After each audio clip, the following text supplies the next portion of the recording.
Sunday. Good evening, and welcome to another episode of True Story Live. Tonight's episode is Resurrection Look to the Sky. That's right, we'll get to that in just a moment. But first, I'll introduce my lovely panel, starting with my beautiful and talented wife, Jen.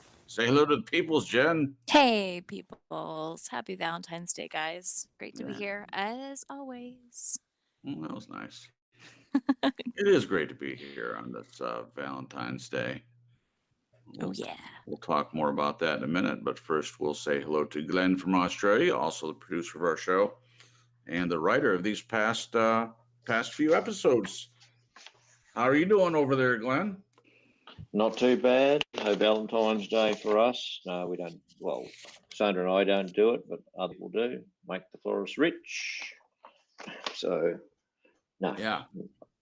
That's how it is. Yeah, so for those of you who do not know, today is Valentine's Day. February Yesterday. 14th. Yeah, yesterday for you, or is it tomorrow for you?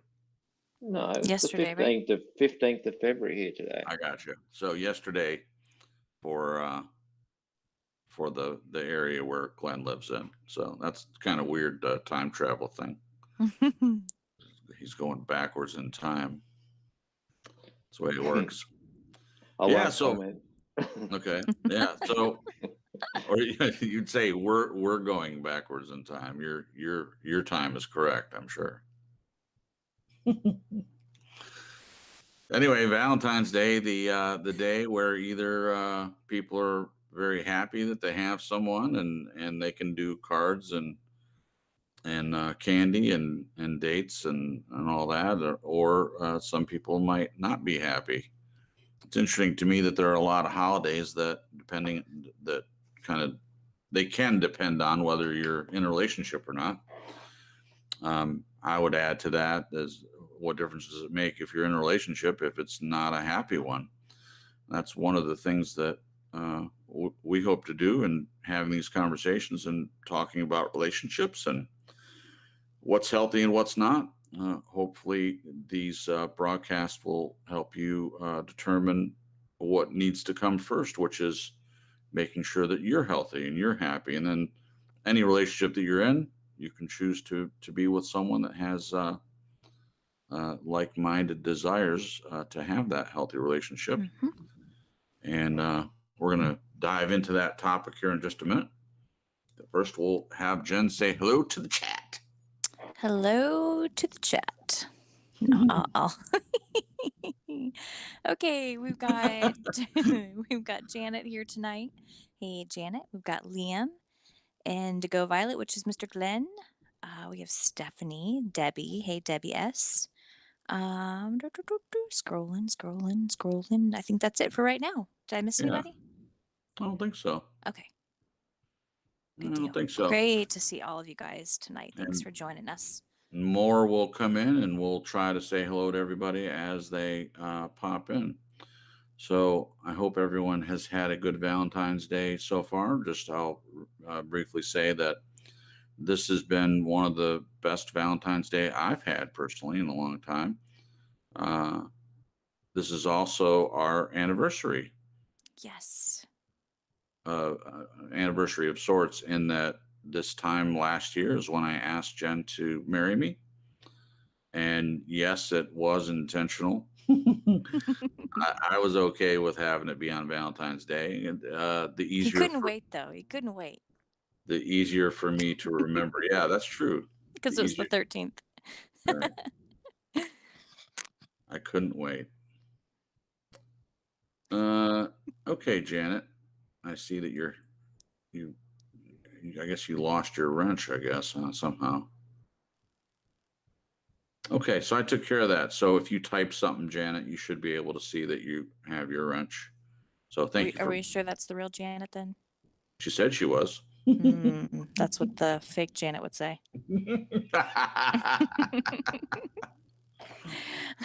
Well, if we should ask her some questions to make sure we know it's her. Yeah, we should. We should ask her some. I'll give that one to Glenn. Ask her some questions only she would know. Yeah, so we had our Valentine's Day / anniversary for being engaged, and had a lovely time. And I was just thinking, we exchanged cards, and Jen had a cake, and we watched Pretty in Pink, and just sat around and just enjoyed each other, which is great.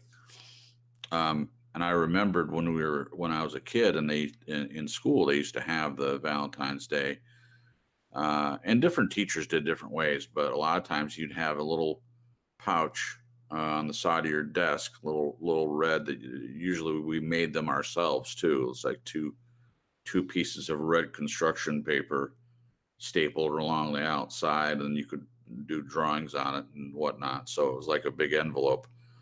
And then Cool. people could come by and put Valentine's cards in your envelope. And then at the end of the day, before everyone left, you could take them out and open them up and see who you got cards from.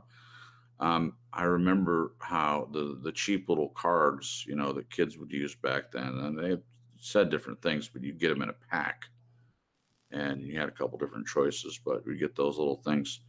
But also the candy, the little hearts. I don't know what you call them, but those They're little, just like the candy hearts, I think. yeah, candy hearts that said different stuff, like be mine, kiss me, whatever.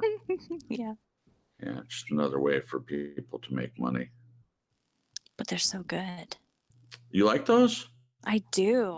Oh, if I'd have known that, I would have Yeah, gotten you you missed something. out, man. I did. They're so nostalgic to me, I guess. Oh, well, that makes sense. Well, there's always next year, now that I know that. That's true. All right, without further delay, then, enough of the Valentine's foolishness. We're going to get right into the topic tonight. And again, tonight, Resurrection, Look to the Sky. Again, written by Glenn. It's his turn. I think there's one more after this one, and then we're going to work on a few shows as a collaboration between all three of us, and so I'm looking forward to that. All right, so here we go. Week 3, the final chapter. Have not all of us have at some point looked upwards and thought, how am I going to get through this situation? Maybe anything as simple as, how am I going to fix that flat tire on my car? ST and all of us face the same questions. Do I require help? Who do I call? Is the spare tire pumped up? Do I have the necessary tools? Will my clothes get dirty? Why did I not maintain the car better? How late will I be for my appointment? Is not the only relevant question, what do I need to do in this moment? Tonight's show focuses on resurrection and getting back on the road. It's about the stranger who stops for no other reason than he or she is responding to the distress of another. And the link is in the description. Look to the Sky. Click on it and listen to it if you get a chance. Haunting female vocal pulsing loops weave a rhythm over synth I don't know how to say that one. Arpeggios, I think. Yes. Strings. That's it. That's it. You got it. I got it. Strings and soft booms, a piano break, the back end bursts open with pounding drums, a full sweeping dramatic orchestra, climbing brass and majestic choir to huge climax. So, what is resurrection? For this show, resurrection is about service. It's taking those reflective thoughts, those revelational discoveries into the world. It's interacting with each person we meet in the moment from an enhanced place of self-respect, dignity, and love. It's about what can I offer rather than what's in it for me. It's the resurrection of self-being taken to a whole new level. You may ask, what does service have to do with resurrection? It's easy to think on a single track. I'm doing all this work on myself, making all these changes, acknowledging new truths, doing incredibly hard yards. So don't I deserve a reward? Is not the change in you your reward? As ST said, something like, I'm sharing my stories not just for my sake, but in the hope that others can take something from it. Each week, we've mentioned conditioning, those set patterns of behavior and attitudes. Old habits die hard, as they say. Do we not gravitate to what we know? Is not taking both backwards and forward steps just as normal, quote unquote, part of the process of resurrection? Service does not pass judgment on what is our success or failure. Service does not concern itself with who you were yesterday. Service is about what you offer in this moment. Do you ask the person who stops to help with your car about last week? No. All you think of is, I am grateful someone is thinking of me and my plight. So what does service look like? What does service cost one? What does service bring one? What's the equation? Who does it cost to smile? What does it cost to smile rather than frown? What does it cost to listen more and speak less? What does it cost to be more accepting and less judgmental? Week after week, it's the same message. To be true to those others out there in the world, one must be true to oneself first. ST has shared some further thoughts about her ongoing journey. We say, a great service you have done for many and yourself. So here are some of the thoughts. Maybe I don't fit the model of perfection. However, I don't want to, and I never will. I'm beautiful just the way I am, with every flaw that makes me me. I might be a handful at times, beautifully broken, and a bit of a mess. I'm loving, I'm deep, I'm passionate. I have flaws and imperfections, but who doesn't? I need to run if I feel anxious, uncomfortable, pressured, controlled, ignored, or belittled. People will always know where they stand with me. Oh, that's a good one. Mm-hmm. I wouldn't change anything because I learned a lot from it all. Wow, I can relate to that one as well. Every day from this point on, I will always be true to who I am. I'm tired of people trying to tell me who I am supposed to be. I'm not going to be labeled by anyone. I'm simply me. I see fake people living pretend lives for the attention of the people that don't care. Oh, gosh. I have to listen to what others say about themselves and past relationships. I get to decide each and every day who I am, what I want to be, and how to look at life. Take it or leave it, love me or hate me.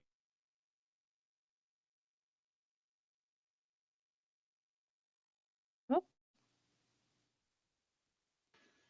What happened? you there, Crips? Crips?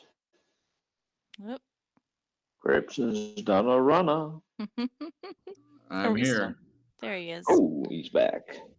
I don't know what happened there. Do you know where it cut you off? I do not. It was like 6 seconds ago. 6 seconds. Take it or leave it. Yep. There you go. Take it or leave it, love me or hate me, that's not my problem. Thanks for listening. For the next few weeks, our direction is topics relating to our shows of the last 2 months: contentment, intimacy, need, control, red flags are to name but a few. And I will read that again at the end. And also a quote to complete this series, one of my now favorites. We are travelers on a cosmic journey, stardust swirling and dancing in the eddies and whirlpools of infinity. Life is eternal. We have stopped for a moment to encounter each other, to meet, to love, to share. This is a precious moment. It is a little parenthesis in eternity.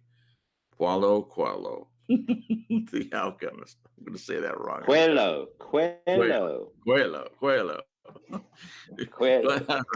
I'm laughing because Glenn actually sent me a link to how to say his name correctly. So I thought that was apropos.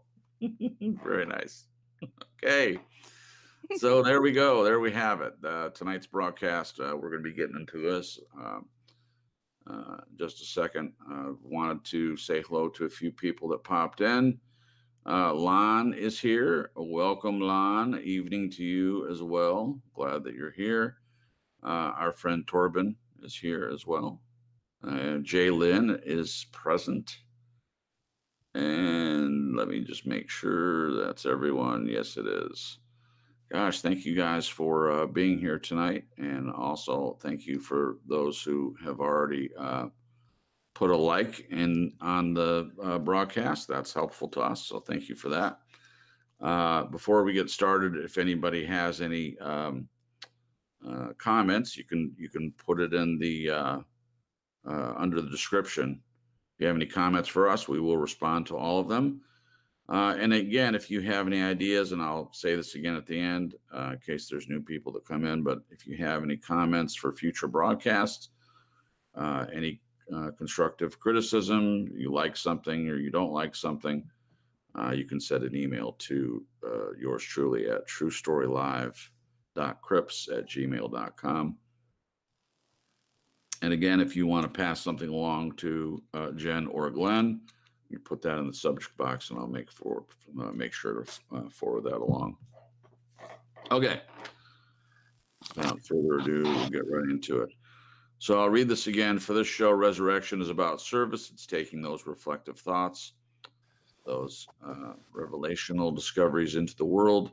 It's interacting with each person we meet in the moment for an enhanced place of self-respect, dignity, and love. It's about what can I offer rather than what's in it for me. It's the resurrection of self being taken to a whole new level. I just wanted to mention something briefly about this because this sentence is very important. What can I offer rather than what's in it for me?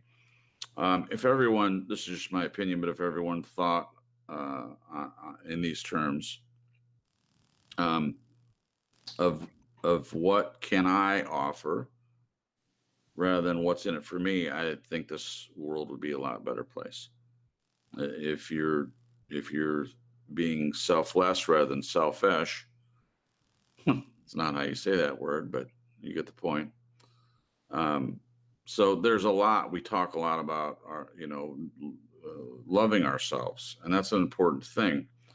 And we've made the point several times that's not about being self-obsessed or self-absorbed. It's simply about recognizing that you need to have love for who you are as a person. And then if you are able to do that, then it makes it easier to be able to love something. Yep. Someone else. Okay, so we're going to get into it. We're going to scroll right down to the comments and we'll each talk about those. So the first one, maybe I don't fit the model of perfection. However, I don't want to, and I never will. I think that's good for me. Yeah. I'm not a perfectionist person, but I have seen people that are, and it never ends. The struggle to be perfect never ends. So if you can get to this point of realizing that you're not the model of perfection, you're not ever going to be perfect. I think you live a much happier life and you're able to move forward without so much problem. Glenn, did I skip a bunch of stuff or should we have started somewhere else? Just checking. No, I don't think so. You're Okay. right. Start wherever you want. We can always refer back if we need to. Okay. Well, there's some other questions I could have started on. Yeah, go back. All Go right. back. My fault, guys. That's okay. One moment. Okay. Let's go back up to the first question. I don't need to go over that part again. Let's go right back up to the top. Yeah. All right. So, have not all of us at some point looked upwards and thought, how am I going to get through this situation? Is that where we're starting? Maybe. What are you laughing about then? No, I'm just laughing because I'm like, wow, have I been here before? And it was not with a flat tire. Oh, I got you. How am I going to fix the flat tire? It's a good question. I think all of us have had that question in our minds many times over, I'm sure. Oh, sure. Many different situations. It's interesting when I was reading this, though, I remember how my grandfather, my dad's dad, he was very much into preparation when driving. And of course, they lived in the north. And so I may have talked about this before, so forgive me if I'm being redundant, but he would always say, now you need to have this and this and this. And he would tell me in the back of in the trunk, you have to have a shovel and a bag of sand and a couple planks of wood and a few other items in case you got stuck in the snow or in the mud. There was all kinds of stuff in the back of the trunk, so you never ended up stranded on the side of the road. Hmm. And one of the things in here was, do you have the right tools? The question was, do I have the necessary tools? So this is just an example, real life application of having the Yeah. right tools so you don't end up stranded. Well, it's no different in relationships or in life. Yes. This is a good question. Do I have the necessary tools? Phew, Um, That's deep. if you do, then you never end up stranded by the side of the road, whether it be actual your car breakdown or your tire going flat, or just in life in general. If you have the proper tools, you can get through anything. May not be easy. Doesn't mean that you won't get your clothes dirty.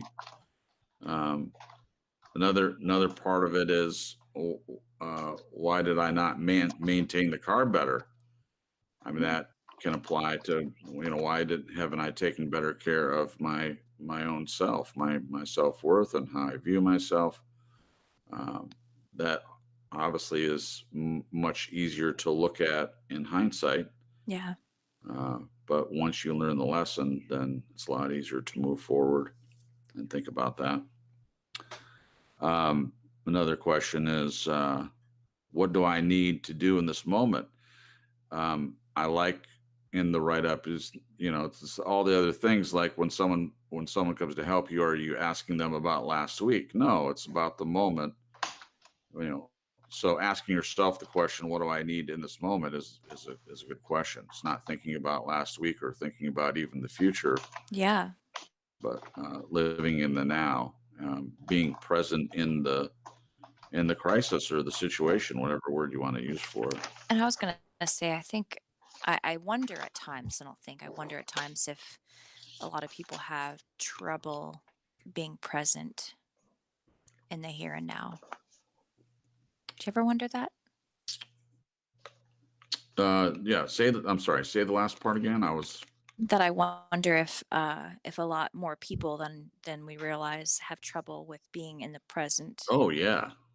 Oh sure. Um, Sure. I mean, I know I have lived a part of my life waiting for the future to be better than my present.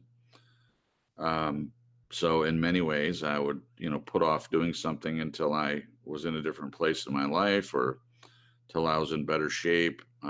Yeah, there's been portions of my life that I've been waiting for something to happen to make my life better, rather than enjoying where I am in the moment. So, yeah. yeah, that's a good point, Jen. It's very good. Okay, let's see. What does service have to do with resurrection? And then the answer is, it's easy to think on a single track. Am I doing all this work on myself, making all these changes, acknowledging new truths, doing incredibly hard yards, so don't I deserve a reward? And then Glenn's answer is not change in you your reward? Yeah. I was just going to mention that a lot of people are in this place, acknowledging new truths, doing this really hard self-work and things like that. And we were discussing before the show how oftentimes a person that is in recovery is working on themselves, how oftentimes they can lapse back into old patterns and go through some of the same stuff again. And I just wanted to say that this happens to everyone. And the important thing is to not beat yourself up, but continue to focus on being in the moment. You can't change anything that happened yesterday. All you can No. do is change what decisions you make today. And important not to think about tomorrow either. And that's true biblically. Don't think about tomorrow, what you shall eat, what you shall drink. Jesus thought that was important. So focusing on today's is important. Okay. Can I say something about this? Well, of course you can. It just occurred to me that I think in my past, I focused on changing myself for the benefit of others, Yeah. or the benefit of, not maybe not the benefit, but in an attempt to change other people and to change how other people were treating me, and it never worked. Right. Or maybe it worked for a little bit, but then it Yeah. just didn't stick. And I think it's awesome when people can shift to changing themselves for themselves Sure. instead of for the people around them. And so when the reason I was thinking about this was the part about the reward. You know, what's my reward? I think there were times where I thought my reward would be, well, this person will stop hurting me. Ooh. And that just never came. I was like, what the Right. heck? Why isn't this working? Right. And no This should matter be what you working. did, no matter what external things that you did or what Oh you my did for gosh. them or Yeah. anything. And the list kept getting longer, and I kept trying harder, and Yeah. It never got exhaustion. better. No, kept getting worse. The thing that got better was you getting out of the situation and then just doing the only thing that you can do, which is work on yourself and focus on Yes. what you need. Yeah. Um, And I had no idea how that would revolutionize my life. oh, good word. My relationship with God, my relationship with myself. Just huge, huge. It's Yeah, just mind blowing. Yeah. that's wonderful. Revolutionize. That's a good word there, babe. Not surprised that you would use that, but that's great. Relevance. Yeah, big time.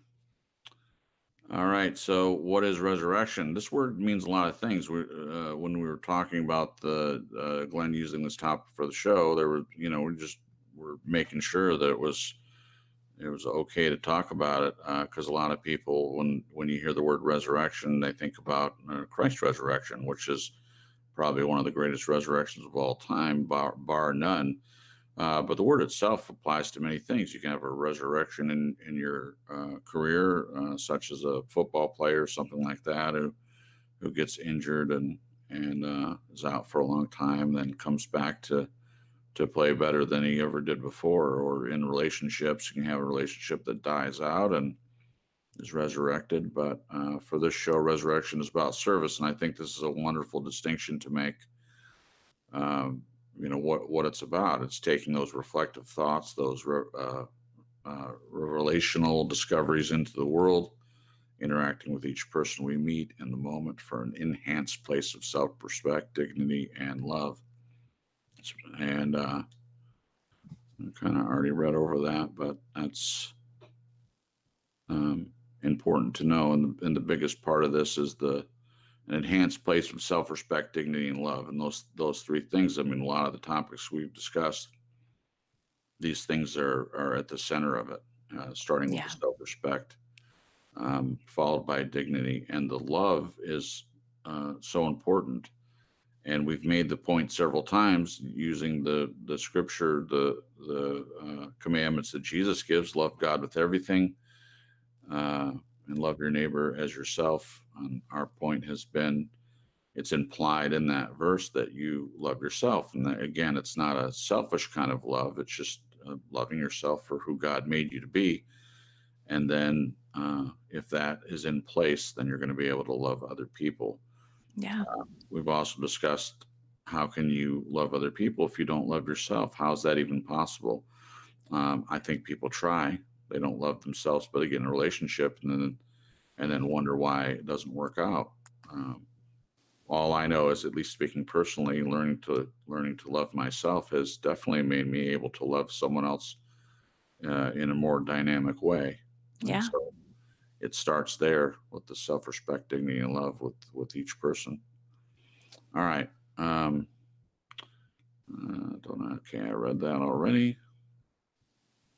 ST said something like, I'm sharing my stories not just for my sake, but in the hope that others can take something from it. This is important for anyone who's in recovery, because I think that other people have been through similar situations, or some people the same situation. And when a person heals, and instead of just keeping that to themselves, they're sharing their story and telling other people about it, then someone else can definitely benefit from it. I've seen it happen many, many times. So being transparent enough to be open enough and willing to put yourself out there to share your story, even if some of it might be embarrassing. In the end, you're doing it for the right reasons. Yeah, because if you're just doing it for yourself, then you wouldn't need to share it with anybody else. You just work on yourself, and that's it. That's it. Okay. Any comment about that, Jen or Glenn? No. Okay. Well, I mean, I definitely agree. I think one of the reasons God allows us to go through hard stuff is to help other people and to connect with other people, Yeah. empathize with others. Yeah. Yeah. I agree. Biblically speaking, we're to be salt and light to the world, and part of that, I believe, is sharing the path that you've been on, and how God helped you walk through it, and that can often mean talking about mistakes that you've made and what you learned from those. Yeah. And And what an awesome thing to I'm sorry, I didn't mean to interrupt you, babe. no, Go ahead. please go ahead. No.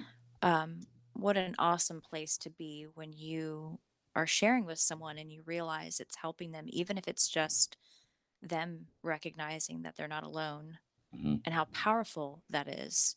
And then on the flip side, you're thinking, okay, so this horrible thing I went through, or this really hard thing I went through, wasn't for nothing.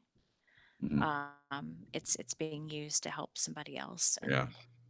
and that even helps you in turn. It's like this symbiotic thing. I love that word, but it really is. Yes. Both parties are blessed. Oh my gosh. Yeah. Yeah. I think we talked a little bit last week about certain people being emotional vampires, and they're takers, not givers. But if you have two people that are like, each one of us is our own battery, but we have a connection. So when one person's battery is a little depleted, they can draw off the full battery of the other person, and it goes back and forth. It's on the same network. It's on the same current, so to Yeah. speak, and it goes back and forth constantly. It just works perfectly. Okay. Each week we've mentioned conditioning, those set patterns of behavior and attitudes. Old habits die hard, as they say. That we not gravitate to what we know is not taking both backward and forward steps, just as normal part of the process of resurrection. Yeah. So we'll focus on this part. So the first part, each week we've mentioned conditioning. Yes, we've talked a lot about conditioning. Another word for it is brainwashing or indoctrination. Programming. Programming. This happens not only in life, but certainly in terms of relationships. It happens in families. Oh my gosh, does it happen in families? Growing up and having your parents condition you to react in certain ways. Most of those are so that you do what they tell you to do, Mhm. and perform for them the things that they lacked growing up. In essence, you being a surrogate wish giver, fulfilling whatever their wish is. Yeah. And those patterns can be taken into future relationships with other people, where a new person is conditioning you, a new person is trying to force you into patterns of behavior that worship them, follow what they want rather than a person doing what they need for themselves. And this happens all the time. We talk a lot in terms of narcissism and what narcissists do in relationships, and this is key for them, the conditioning part. And most narcissists, they don't start on the first date doing this. In fact, most of them, I'm sure there are exceptions, most of them will be doing their best to pretend that they're the exact person that you want or need. They'll listen to your stories. Um, they'll validate you and talk about what a great person you are, things like that. And then it's only later do you get into the conditioning part where they're starting to try to control your life. And again, if a person has self-love and dignity and they know who they are, then no one can ever do that to you. No one can ever. I mean, you'll notice the conditioning coming on right the minute that it starts happening. Yeah. You'll pick up on it, and you can avoid that altogether. Yeah, so conditioning is a big one in terms of relationships, and this is a tool used by governments. I mean, they're conditioning people to be brainwashed and do their bidding. And there are things that work: repetition, certain forms of torture that break the person down.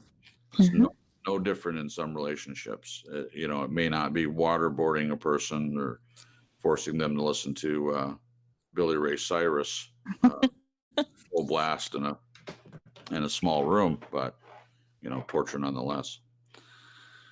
Old habits die hard, as they say. Do we not gravitate to what we know? That's a big one. Yes, the answer to that one is yes. We do gravitate to what we know. Speaking personally, I've spent portions of my life continuing to go back to the same set pattern or the conditioning, if you will. Same things that I was conditioned for, keep going back to it again and again. And just by example, I've talked about how being around my family in the past was toxic, and I'd move away and I'd be doing really well. And my dad would ask me to come back and work for him, or he wouldn't really ask. He would just say how much he needed help. And I would take it upon myself to move from where I was with everything going very well, being away from the toxicity, and come back again to put myself back in to what I know, which at the time was working for my dad and being in that toxic family relationship where I'm the black sheep. I'm the ne'er-do-well. There's that term again, Jen. Yep. Person. And I am I'm like a formerly rabid dog who now is cured of any diseases, but nobody forgets that I once was rabid. Now, for me, that was never true. I've never been rabid. I was never a bad dog. I was never a black sheep in my own life, but I believed what they were saying about me. So the conditioning worked. And I struggled. I still struggle in some ways. It's still something I have to deal with from time to time, of fitting back into that same pattern and believing the lies that were told to me about who I am, rather than finding out for myself who I am and making decisions in that area. What about you, Jen? Anything you want to say about any of this, either the conditioning or the? Well, I was going to say, finding out who you are is a big key to that, because if you don't know, then what else do you have but to believe the lies about you? So that's key. That's a huge, huge key. I can't help every time we talk about stuff like this, like getting to know yourself and self-love. I always feel like there are people out there that are going to take it the wrong way. Like it's this horrible, bad thing, but it really isn't. When you're talking about the healthy side of it. Right. But what was your other question? You had. Oh, there's a couple here. Do we not gravitate to what we know? Was the last thing I was talking about. Yeah, kind of like the self-fulfilling prophecy. For example, like I think the situation I was in with my past marriage, I was very clumsy. I would lose stuff. I would run into things. I would, part of it was because I was in such a fog Yeah. with all the crazy stuff that was going on Right. and exhausted. I was exhausted. The Sure. mental gymnastics, the emotional gymnastics, the working 60 plus hours a week, and then the Jeez. drain of being around somebody that's just angry all the time. And Yeah. but I just kept calling myself, clumsy and Mhm. stupid. And so it just started, I started to believe that it was true. So I think even sometimes we can be our worst enemy, where the lie can start out with other people, Sure. but then you pick it up and you start saying it to yourself, and Oh yeah. it starts to become true. I don't even know where this started, but in my family, I was labeled as not finishing things. Right. And gosh, that it just was so prevalent, and there it wasn't like comments made all the time, but enough Right. to where I started identifying as this person that didn't finish things. Sure. And that bled into my abusive marriage. And it's crazy because it got to the point near the end where I like literally made a list that I laminated and put in my purse at one point of all the things that I had finished. Wow. On all the things that I would do, like not just the finish, but I was told all the time that my husband, my ex-husband, did all the work. He would say this all the time. And that's Yeah. kind of like brainwashing. I do all the work. I do all the work. I do. And it was so maddening to me because I was like, am I invisible? I'm standing right here next to you all Yeah. the time. We're together all the time, working Right. all the time. So Right. what is this? And there were times I questioned my reality, Sure. So I literally had to make lists of things that I had finished. I had to make lists of things that I did, like around the house and with our business and stuff, to try to convince me to battle these lies. It just was so prevalent. It makes you question reality, but no, I am a person that finishes things, Yeah, you and are. I'm creative and artistic, and so I bop around to different things creatively, like a bumblebee to flowers. And I embrace that now. Yeah. A lot of times I'll circle back around to stuff and finish them, but there is a lot of things that I finish now. And I remember to tell myself and congratulate myself, not in some huge party like it's New Right. Year's Eve or something, but um, but affirm myself. I am a person that finishes things. I Yep. work hard, and so I'm not this person that I was told I was. No, So not it's at all. important. Yeah, and also you're talking about your ex, and it's funny that he would say that he did all the work, because didn't he say, like, didn't he get angry with you more than once when you were doing work? You were trying to be industrious and constructive and do Mhm. things, and he'd say, he'd get angry and say, just stand there until I tell you what to do. Yeah. Yeah. I Or mean, if I wanted to go get another job because it was so hellish to just be around him, he'd say, no, you can't because I need you here. So it was always these like opposing, these yeah, opposing thing. It just made me crazy. I was like, what do they call that? Cognitive dissonance. right, It was on so many different levels right, exactly. where these opposing, what is it? Messages I Yeah, was getting, and absolutely. sometimes we do that to ourselves too, but man, people sure like to stick their hands in there and help you along. Oh yeah, yeah, they don't have any problem with that. No. What about you, Glenn? Any comments on this? The conditioning, set patterns, behavior, and attitudes, or old habits die hard, as they say, or the one that we just discussed a little bit was, do we not gravitate to what we know? I just want to just take one quick step back, and then I'll address that question if that's okay. Sure. A Please. recent conversation that was relevant to what just happened, what Stephanie just said in the chat was, if someone comes to you and offers you love, but you are not in a place where you have self-worth and Mhm. self-love, how can you accept it? I say you can't accept it if you're not in Right. that place, no matter how much someone wants to give it to you. So I think Right. it's a double-edged sword that goes back and forth. It's not just a one-way street. Right. So that was the first comment. The second one was, I was just thinking how difficult it is to take conditioning out of the equation for someone, because with the old habits, they're just so ingrained, and effectively what you know is safe, regardless of how dysfunctional it is, it's safe. Mhm. So you've effectively got to make yourself feel unsafe in order to break the dysfunctional pattern, and that's Yeah. incredibly You difficult. know how you do that? Please. Self-love. Self-love, seriously. I think the only way I knew, the only way that I finally got uncomfortable with the abusive things that were happening to me was Mhm. self-worth and self-love. Yeah. Until I got to that point, it was the safe place, because I didn't know any better. Right. I couldn't see it. My head was in a fog. Yeah.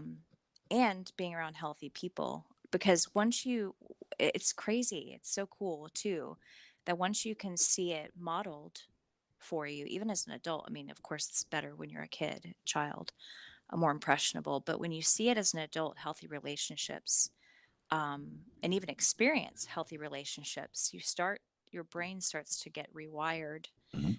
And you can see the unhealthy. And one of the things I was going to say is this is one of the reasons why abusive people want to isolate you from anybody. Right. Because, like, say there's a couple and they're married and the husband's abusive. If his wife goes and hangs out with a friend and that friend has a healthy marriage with her husband and her kids, or just in general is healthy, Yeah. if you've got that opposing view and you're seeing that on a consistent basis, it's going to make you question what you're dealing with in your reality that you're living Sure. with at home. So that's why isolation is just so key, Oh yeah. because they want you to think it's normal. They want to Yep. normalize the abuse. So That's self-love, great. self-worth, big deal. That's great. Normalize the abuse and using the conditioning in order to do that, and then so that you're the only thing that you're looking at in the world now is whatever it is that they put in front of you, Yeah. their control. I wanted to go back and mention, because Glenn brings up a very good point. In fact, Liam had mentioned too, and this is important because we've gone over this several times, because it's easy when we're talking about these subjects, and not picking on you, Liam. It just you made a comment that it's important to address what we're talking about, because I completely agree with you when you say people just need to stop being narcissistic. Yes. Yeah.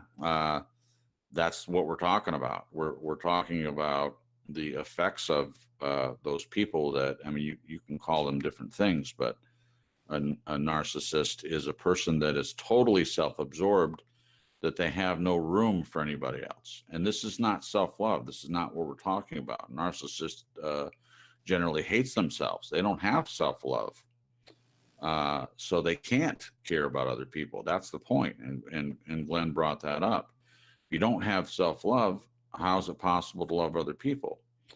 And Liam, I know that you are familiar with the passage from the Bible where Jesus is talking about, as I mentioned earlier, the two new laws, one of which is not a new one. It's love God with everything and love your neighbor as yourself. So a lot of people just focus on the love your neighbor part, and they're not considering what else Jesus said. There's more to that sentence: love your neighbor as yourself. So my question to you: do you think that what Jesus was talking about was trying to encourage people to have a narcissistic type of love? My answer to that would be no. You have to answer that for yourself. But the answer would be no. It's not a narcissistic love, but it is a love for yourself, knowing that God did not create you as garbage. He didn't die on the cross because you're a piece of junk or anyone else. There needs to be self-love in order for you to be able to love others. In order to fulfill that command, there must be, in my opinion, based on scripture and based on my own personal experience and all these conversations that we've had and all the study, you need to have love for yourself. when a person loves themselves, then out of that, they're able to fulfill that commandment. And for a believer, it's the Holy Spirit that's helping that person get to that point of healing them and changing them and growing them into the likeness of Christ. Christ probably loved, not probably, he loved more purely than any other person that's ever lived. And he's modeling that for us, being willing to lay down your life for your friends. Paul calls that one of the greatest kinds of love, that a man would lay down his life for his friends. And that's what Christ did. How many of us would do the same? But how can we do that how can we love others if we don't have any consideration or love for ourselves? The answer is you can't, just as Glenn was saying.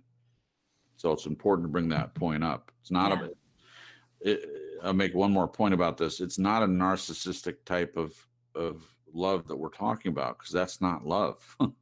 If you're putting the word narcissist in the sentence, it isn't love that we're talking about. Yeah. It's a person that hates themselves, and they hate you too. They hate other people. It's like, I hate you, don't leave me. That's what the narcissist is saying. I hate you, don't leave me. Yeah. They don't want to be alone because they need that supply from the person. So I needed to bring that up because I know, Liam, you haven't listened to all the shows, so we've addressed this several times, and it's just important in order to continue with the conversation. Just understand that what we're talking about isn't a narcissistic, self-absorbed love. It's just loving yourself for who God made you to be.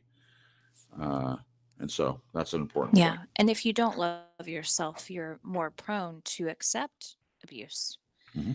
to accept poor treatment. And God doesn't want that for his children. He just doesn't. No. In fact, thank you, Jen. Yes. I was mentioning that Jesus modeled the kind of behavior for us that we should have towards others. Yes, we're supposed to love others. Jesus loved us to the point of, like I said, giving his life for us. So that's a model for us of how we're supposed to treat other people. Yeah. And it's, Oh, go ahead, babe. I was going to say, it's not a, it's not a choice. Like, you could either love others or yourself, Right. Right. It's both. Definitely. Yes, it's both. Those things go hand in hand. Absolutely. Love your neighbor or yourself. Right. It's not or. He doesn't say or, right? Yeah. Okay, so we addressed that. Do we gravitate toward, we talked about that. This is an important one here, is not taking both backward and forward steps just as normal part of the process of resurrection. I mentioned kind of at the top of the show in saying that people that get into recovery, this happens all the time, and it is a normal part. In AA, this is a common thing of falling back into old patterns in terms of alcoholism. And this can be true about anything that someone struggles with. It's almost understood that it's going to happen, that the person will sabotage themselves. And almost every time it comes, the reason it happens is because the person doesn't think they deserve this new life, this life without the ravages of alcohol. And I'm just using this for an example. This life where they're in a healthier place and they're making better decisions and they're having better relationships. And a person will throw it all away or think they're throwing it all away in one moment of going back to the liquor, or the bottle, or the beer, whatever alcohol the person's choosing. It's not just alcohol, it's anything. It's gambling addictions, it's food addictions, it's shopping, it's whatever a person is addicted to, where they're trying to get better, they're trying to recover, and you can fall backwards. And a lot of times people will then get into a position of beating themselves up about it. Well, I screwed up, I had my chip. I was clean for 30 days and now I have to start back at square one. Yeah. But doing that is important, of dusting yourself off and getting back up again and throwing the liquor out, or whatever the case may be, and continuing to try to grasp that new life, those new changes that you're making. And it's important not to stay in that place and wallow in that place of falling back into to old patterns that you've discovered don't work. So that's extremely important. But just saying that, as Glenn was saying in the write-up, it is a normal part of this resurrection process. Anything you want to say about that, Jen? Yeah, I think it's important to have grace. Yeah. For yourself. Sure. Because it's, a lot of times we're all dealing with baggage that we've collected over almost a lifetime or, years. Yeah. So it gets very ingrained. Yep. And beating yourself up is just furthering the abuse, secondary abuse, re-abuse, or whatever you want to call it. Right. So having grace for yourself when you screw up or relapse or any of those things is definitely key. It's just, it falls in line with the self-love thing. Right. I do think that when people beat themselves up, it's just the guilt and shame that you're putting on yourself. It kind of makes it harder to get back on the wagon, harder to get back on the track that you're wanting to get on. Yeah. Yes. You're carrying a heavier load because not only are you carrying the abuse, you're carrying, and the guilt and shame other people have put on you, you're carrying your own. Right. Like putting a bunch of boulders in your pack. Thanks, me. Right. In terms of, thank you, Jen. In terms of a relationship, we're talking about alcoholism and for this example, but in terms of a relationship, you may leave the abuser. You might leave the abuser and then you relapse, and then the person's not even abusing you anymore. You're doing it to yourself. So the person doesn't need to be in your life for you to fall into this pattern of beating yourself up. Because again, the conditioning that's mentioned here, the conditioning has happened to the point where the person doesn't believe like they deserve a happy life, or they don't deserve to love themselves to the point where it changes everything. Yeah. So you don't need to have that person in your life in order to do damage to yourself, to sabotage your recovery. It happens all the time. What about you, Glenn? Do you want to say anything about this, the backward and forward steps as being a normal part of the process of resurrection?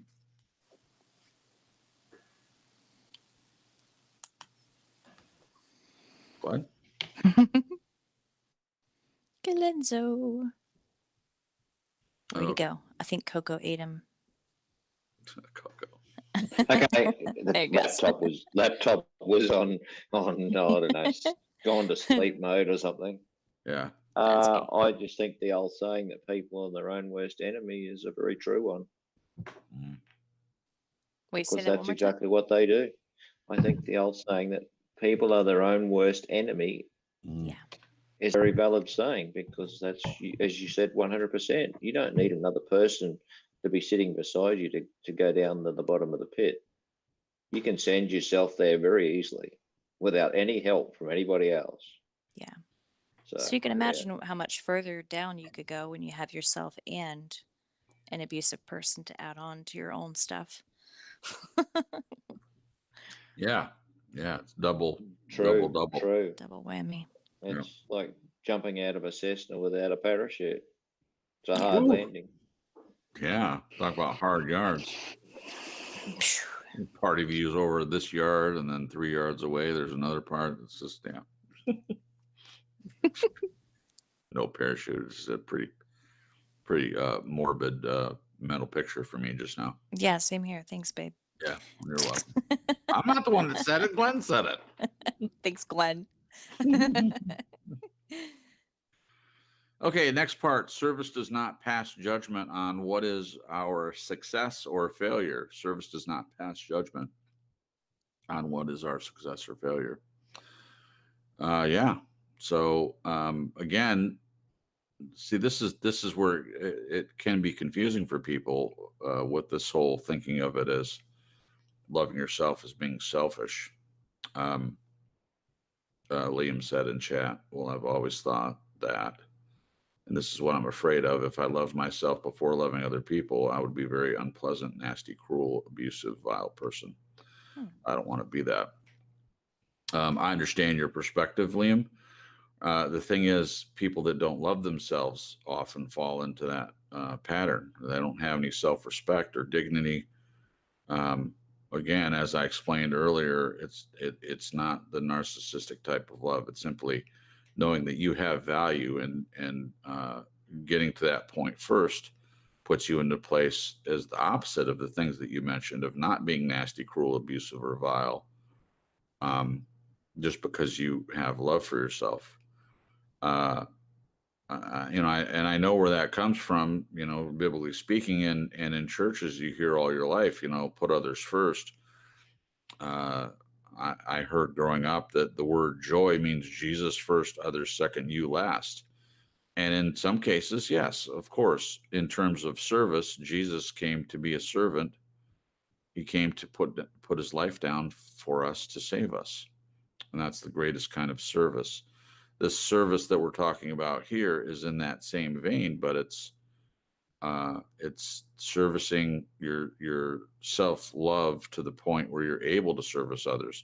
We've used this example many times of the being on a plane and the whole thing they go through with oxygen mask, and then they say put your own mask on first, and then you can help your neighbor with their mask. That's all we're saying.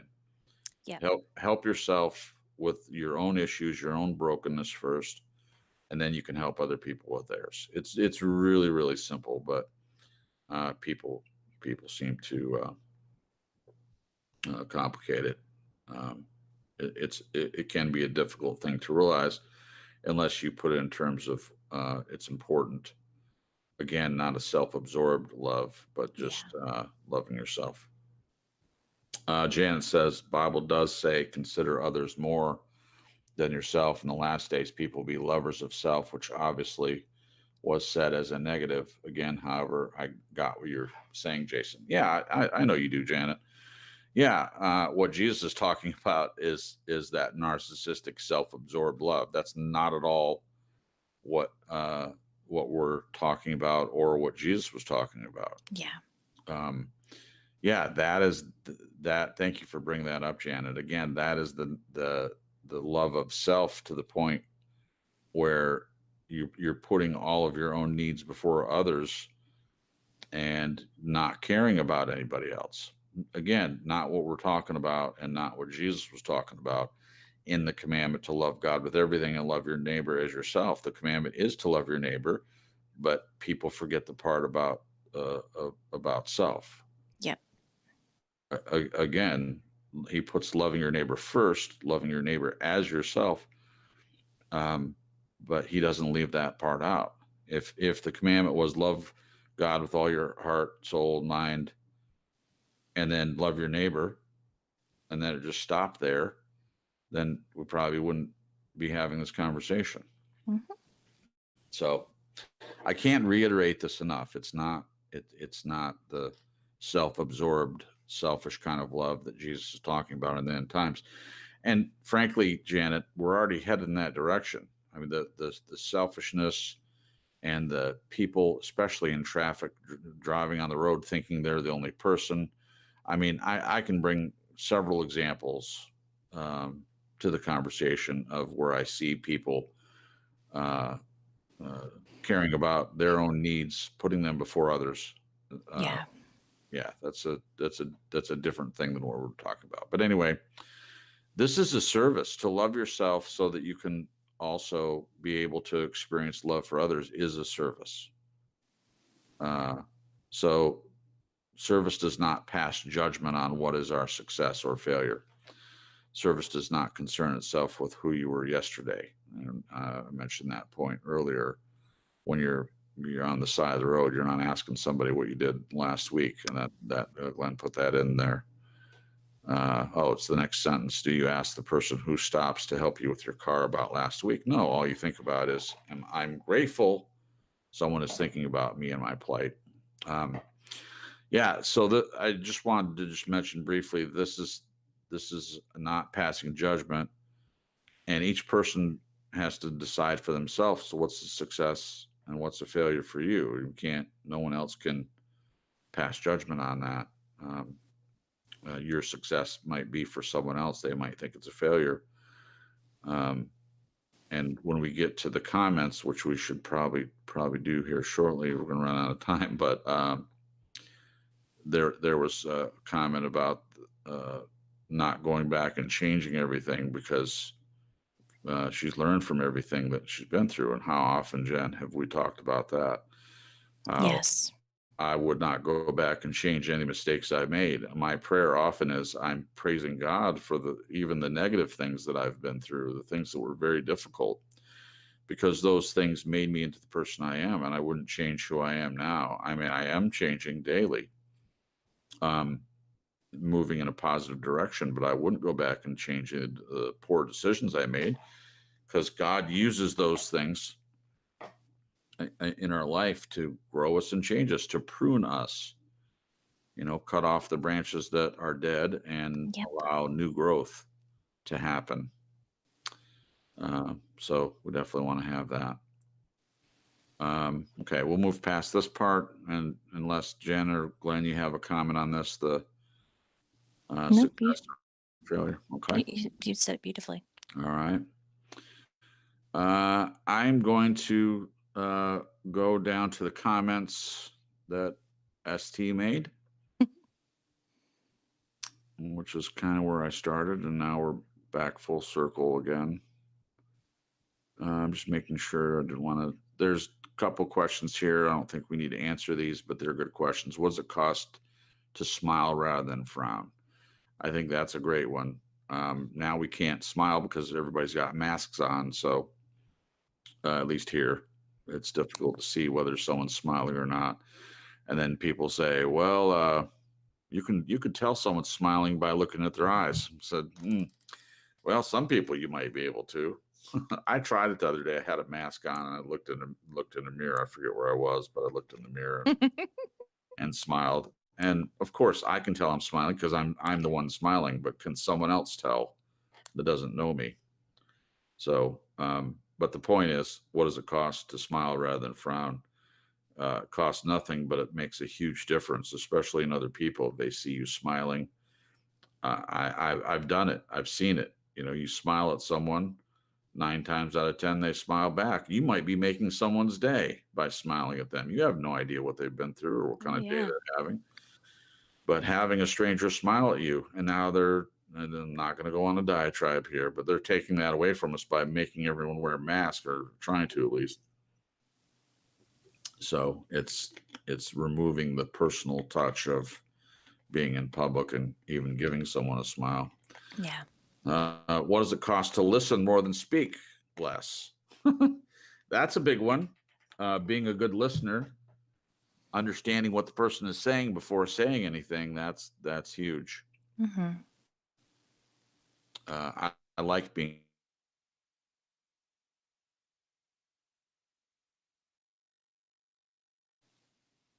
You still there, Glenn?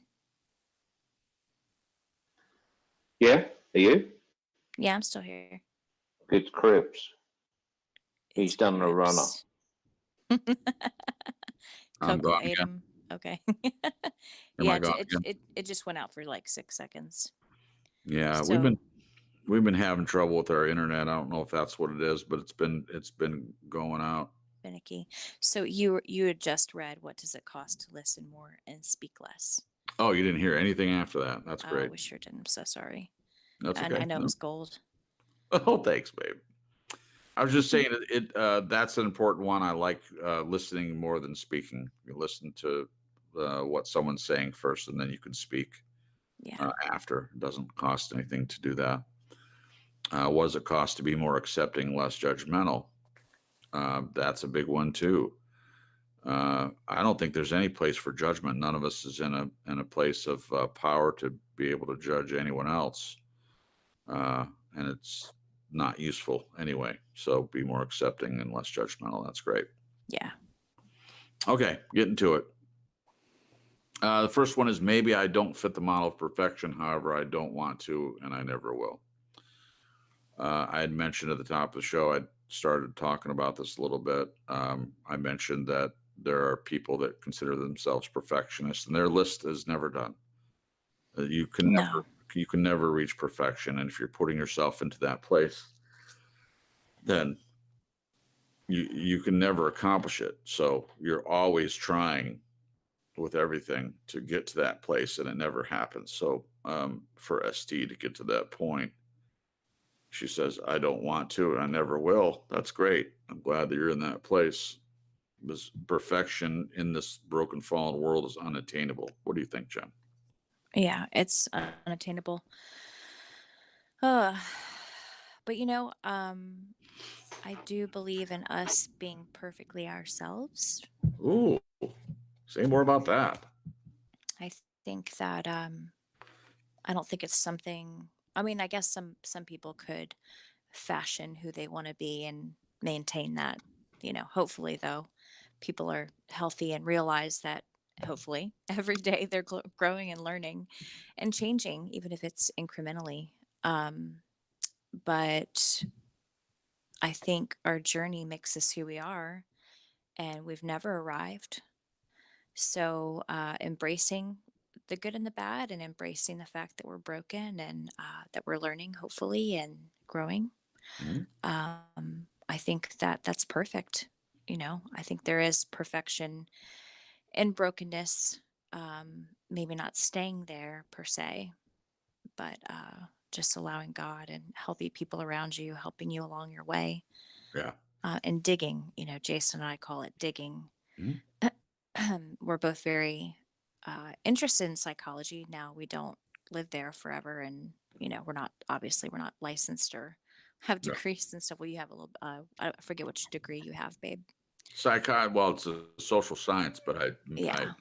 majored in psychology and sociology. But digging is important when it comes to every day. Gosh, being observant of yourself and other people, and digging, not to stay in a hole or anything, but to learn and grow. It's Right. important. So I think if somebody can figure out, who they are to an extent in the present, like we talked about earlier, not getting stuck in the past or in the future, but Mhm. being present in the moment, Right. I think we do have the potential of being perfectly us, embracing that, and not being in a place of putting all this pressure on us to be this. It's very fluid. It reminds me of watercolor. I don't know if Oh, anybody in the chat paints with watercolor, but I remember when I used to try to paint with watercolor, I would try to contain it and try to force it to do certain things. And I had an art teacher tell me that that's like the worst thing to do with watercolor. Not that it never does what you want it to do, but especially when you're learning, the right brushes to use and the correct amount of mhm. water to add Sure. to the pigments. It's when you kind of let go that it just takes on this beautiful um, fluidness. It's just amazing to watch what it can do when you just allow it to flow free. Wow, that's And so, beautiful. sometimes we have to do that for ourselves. Mm. I think we can twist ourselves into pretzels trying to be a certain way, and we clench up, and it's not a good place to be. I So, think, Jen, when you listen to this back, if you do that, I always listen to each of the broadcasts. I think that you'll see how beautiful that last statement was of yours. It's oh, just thanks, wonderful. babe. What about you, Glenn? This idea of perfection. So, ST is saying, I don't fit the model of perfection. However, I don't want to, and I never will. How often do you see this happen of people living in this place as if they can be perfect? What do you think? I think only Tom Cruise can bloody beat Mission Impossible in Hollywood. And for the rest of us, it's no chance. So why bother? Right, right. We're running down the tarmac trying to get into the plane and climbing on the That's it. side. You're going Uh, to fall on the asphalt and graze yourself to death. Right, oh, yeah. yeah, most of us. No. It's just a way. Look, if you're going to use your energy, use it on something that you actually have a chance of achieving, not the Right, impossible. It's a right. waste of Yeah, space. yeah. Yeah, well said. Stephanie references this first one, but one can fall into the need to look perfect, to change themselves so much, like losing weight to make someone else happy for love. Amen. So I'll be transparent on that one, Stephanie. Since you've been so transparent, I'll add to the list there. Losing weight to make someone else happy. I've struggled with weight for most of my life. When I say struggle with it, I mean being overweight, not being where I want to be. I'm in a lot better place than I have been in a long time, and I still have a ways to go. But I did this believing lies that my mom told me about myself and saying that I'll always struggle with my weight. And I decided, oh, you know what? You're right. I'm always going to struggle with it. And so I have. And I used to think that I'm not going to be in a relationship until I get to this point where I'm no longer overweight. Now I did get into some relationships, but whenever it didn't work out, I would just know that it didn't work out because I'm overweight. If I was the weight that I wanted to be, if I was healthier physically, then it would have worked. And I was deliriously in denial and well, what's the word? I can't think of the word. Deranged. No, deranged. Delusional. Delusional. Thank you, babe. You're welcome. Delusional. I was delusional in this way. Losing weight for someone else doesn't work. I believe me, I've tried it. It was like, and it wasn't even for a particular person that I was in a relationship with. It was for a future down the road person. I'm gonna lose weight, and then once I'm happy with who I am physically, then I'll find someone. And it never worked. No. It doesn't work. No. So changing yourself for any other reason than because you want to change. If you want to lose weight for you, or I'm not just talking to you, Stephanie, but anybody, losing weight to make someone else happy for love doesn't work. And if someone is expecting that from you, then I would check as to whether or not that they're the right person for you. If they're expecting that, expecting you, Because good. just one more thing. So expecting you to do something to change yourself in order to make them happy. It's not even about you then at that point. It's about them. Yeah. They'd be more happy if you did that. They'd be more happy if you got a breast implants. They'd be more happy if you got surgery on some defect that you might have, any person might have. Doing things for someone else to make them happier doesn't work. Yeah. Go ahead, Jen. I was just gonna say, because usually when you do that, there's always that nagging thought in the back of your head of, if I gain weight again, or if something changes, if I reach this ideal of what this other person wants, Right. and something happens and it changes that particular ideal, Yeah. am I going to lose them? There's Right. always that nagging. That's a horrible place to live. Ugh. Yeah. It's a horrible I would place rather to be live. with someone that, no matter what I look like, or no matter what my weight is, or whatever, that they're going to stick by me and they're going to love me, because it's what's on the inside that matters. It's not this flesh suit we're living in that's going to change as we age, or change with life. You get pregnant, you gain weight, or you get older and you get wrinkles and gray hair, and Mhm. weight fluctuates, and all kinds of stuff. Sure. Yeah, when you get older, sometimes it's hard to keep your weight maintained at the same weight you were at when you were 18. Mhm. It's difficult. You mentioned something there about weight gain when you have a baby. I can't tell you how many times in all the books that I've read, this comes up in relationships where the wife has a baby and the man puts pressure on her to get back to the same weight before she ever had the baby. Yeah. And these Hollywood celebrities that at least seem to have a baby, and then a couple weeks later, all of a sudden, they're back to the same weight they were before. That is an illusion, folks. Yeah. I'm sorry, it's a topic for another night, but that is an illusion. It is a falsehood, and it is a lie. Yes, can a woman have a baby and lose weight? Yeah, I'm not saying they can't do that, I'm just saying that to expect that of a wife who has done this wonderful thing to provide a child for you, and then you're putting pressure on them. Now, if the woman wants to and she's trying to get back to a certain weight or whatever, but a lot of times, having a child changes a woman's body. And to me, it's beautiful. A woman carries my child for 9 months. And What do you mean a woman?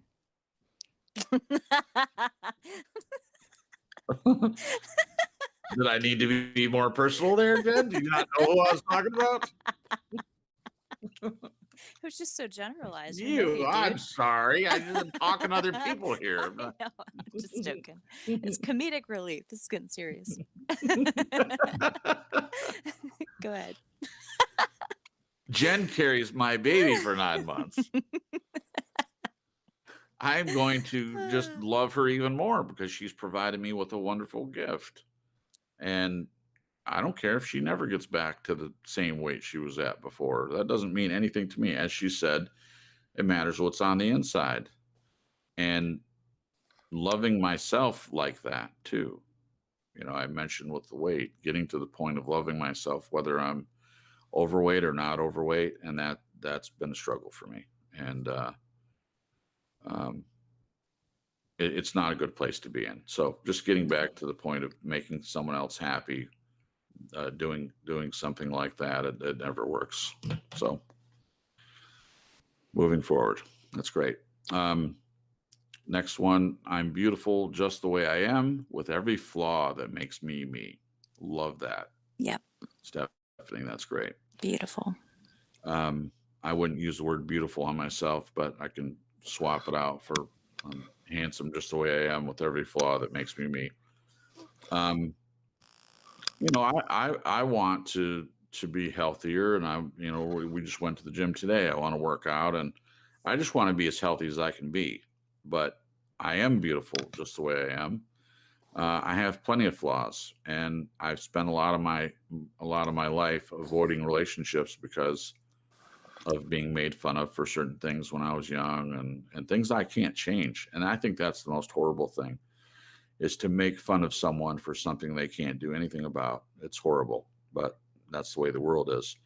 But getting to the point where you realize that you're beautiful just the way you are, and the flaws make you even more beautiful.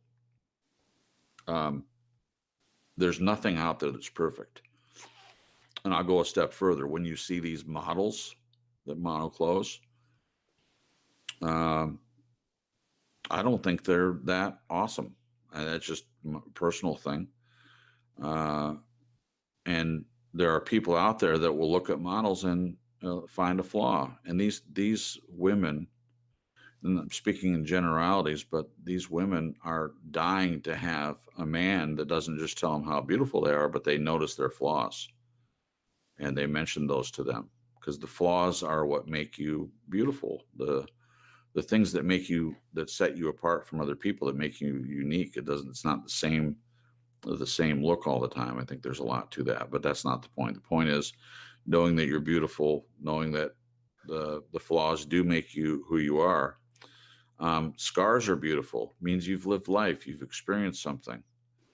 You've grown, you've changed, and that's both physical and emotional. The scars make you who you are. What do you think, Jen? Scars make us who we are? No, you don't have to comment on that if you don't want to. Just the idea of being beautiful with every flaw that makes you who you are. Oh yeah. I totally agree. I've never really understood the whole beauty and perfection thing. Right. I don't know why, but I think our flaws, our idiosyncrasies, our quirks, even the emotional scars, the things that we go through in life that are painful. Sorry, I'm losing my voice. I just I think they make people so interesting and beautiful, and through that being beautiful, gosh, Glenn said something earlier that connected to that thought. something about, I don't know if he was talking about something about being with someone who's perfect. He said something about it being boring. Oh, Do you remember what that was? I think we were all talking in Messenger or something. But sometimes I can imagine that perfection could quite possibly be boring. Even from a beauty standpoint, maybe some people are rolling their eyes. Yeah, I'm sure it'd be really boring to be gorgeously beautiful. but but no, I do. I think our flaws and even physical flaws. I think wrinkles are beautiful, and yeah, honestly, like I find like a platinum white hair popping up on my head here and there, and I actually am excited. I've always wanted to be one of those old ladies that has like the stark white head of yeah. hair. Now whatever kind of gray hair I get, that's fine, but Hmm. um even in that, I think it's beautiful. I agree. This is so that's just my perspective. I agree. Thank you, Jen. What about you, Glenn? Beautiful, just the way you are, with every flaw that makes me me. Please don't Me, me, take me. this as a sexist remark. Okay, so Okay. let me state that right up. But you have a conversation or you see a beautiful woman and you go speak to her and she opens her mouth and she's a space cadet. She suddenly doesn't look so beautiful after all. Or Right. That's yeah. that's what I'm.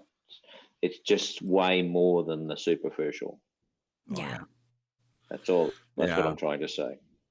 Yeah, I agree. And the other thing is too, if you're in a relationship with someone because they look beautiful, what are you going to do when they do, as Jen's saying, what are you going to do if that's your ideal? What are you going to do when they start getting wrinkles Mhm. and when they lose their beauty? A lot of these people that are really, really beautiful early on in life, when they age, they don't know what to do with themselves because they don't have their beauty anymore, and they've Yeah. based their whole life on the fact that they were physically attractive Yeah, the outside. and develop no personality and things like that. It's a difficult place to be in. Yeah. And what a scary Groups. place to be. Oh, sorry, Jen. Ugh. No, I just Sorry, was you saying go. that's a I'll go scary after you. place to be. to be so wrapped up in just the looks and perfecting your looks, and then age, it's going to meet all of us. It Yeah, does. It just comes. You can't stop it. And I mean, I yeah, guess you came with plastic surgery and stuff, but we've seen how that happens and pans yeah. out. Oh my um gosh. but what a scary place to be. I think to find beauty in our flaws, and just for the example, and aging and getting older, Yeah. it puts you in a place of embracing it and celebrating it, and it not being this terrifying thing, Hmm. so Thanks, Jen. go What ahead, go ahead, Glenn. I think I mentioned this before, but I'm not. I don't know if you'd recall it, but I dated a woman who you would call gorgeous. Like, and Yeah. all the guys were looking at her. They would stare at her, and I think we were just having a conversation. I said, "Of course, I'm petrified in this situation, of course." But anyway, moving on. I said, "Don't you find this disconcerting?" She said, "My looks are a curse because no Wow. one takes me seriously. All they want to do is run the eyes up and down and bed me, but no Mhm. one wants to listen to me. No one wants to know who I am." So she said, people think it's a bonus, but it's a curse because no one wants to take the time to understand me, Right. and it makes perfect sense. Yeah. Wow. Wow. So here you are, a gorgeous woman who's just like isolated because the guys are either too scared to approach her or they've just got one motive. I mean, so really, we're much better off being damn imperfect. Right. Yeah. I There you go. agree. That's it. Good point. Jay Lynn says it's the heart in chat. She said it's Yeah. the heart. She also says being loved in our flaws, so wonderful. I would agree. Thank you for that. It's great. Next one, I might be a handful at times. Beautifully broken. What a good phrase, Stephanie. Beautifully broken and a bit of a mess. Yeah, I think that's great to know. First of all, it's great to know who you are and to know that that's the case. And finding someone that can accept that may be difficult, but when you do, if that's what you're looking for, that is. Yeah. That can be a good thing.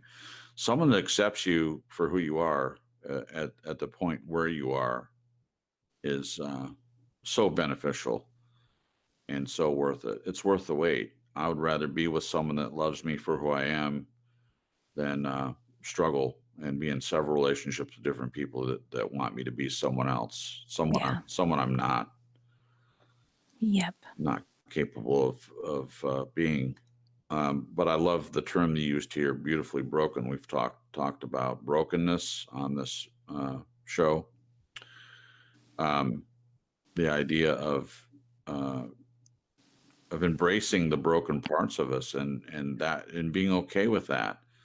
A physical flaw is one thing. The other part is accepting that we all have parts of us growing in this world, broken, fallen world. In my opinion, things break us, and spiritually speaking, being broken, allowing those wounds to be healed. Sometimes the scars never go away. Sometimes it's always there. But I think it's beautiful because it means you've lived, you've grown, you've changed, you have experienced things that marked you, and those marks are beautiful, in my opinion. What do you think, Jen? I completely agree. I was trying to find in one of our devotions, it was the poem about the tapestry and how God is the weaver, Oh, and how wow. the back of a tapestry, there's just there's threads everywhere, and it just looks like a complete mess. Yeah. And you turn it over, and it's beautiful. Yeah. Or it makes me think of, and Glenn, correct me if I'm wrong, I forget the term, but I want to say it's a Japanese pot. But when it breaks, it's like a bowl. They actually fix the cracks with Mhm. gold. Yeah. And it's beautiful. And then you think of stained glass as another example. You've got these beautiful stained glass windows that are made out of shards and pieces of colored glass, and it's Yeah. just exquisite, or mosaics. Yeah. I just think that brokenness can be such a beautiful thing. Completely agree. You mentioned the Japanese pottery or whatever it was, and Glenn will correct us on if we're using the wrong terms. I remember that, Jen. I remember him Yeah. sending me a video of how they make those, and some beautiful. I read a lot about them at the time. This has been a couple of years back when we were doing the show before when this happened.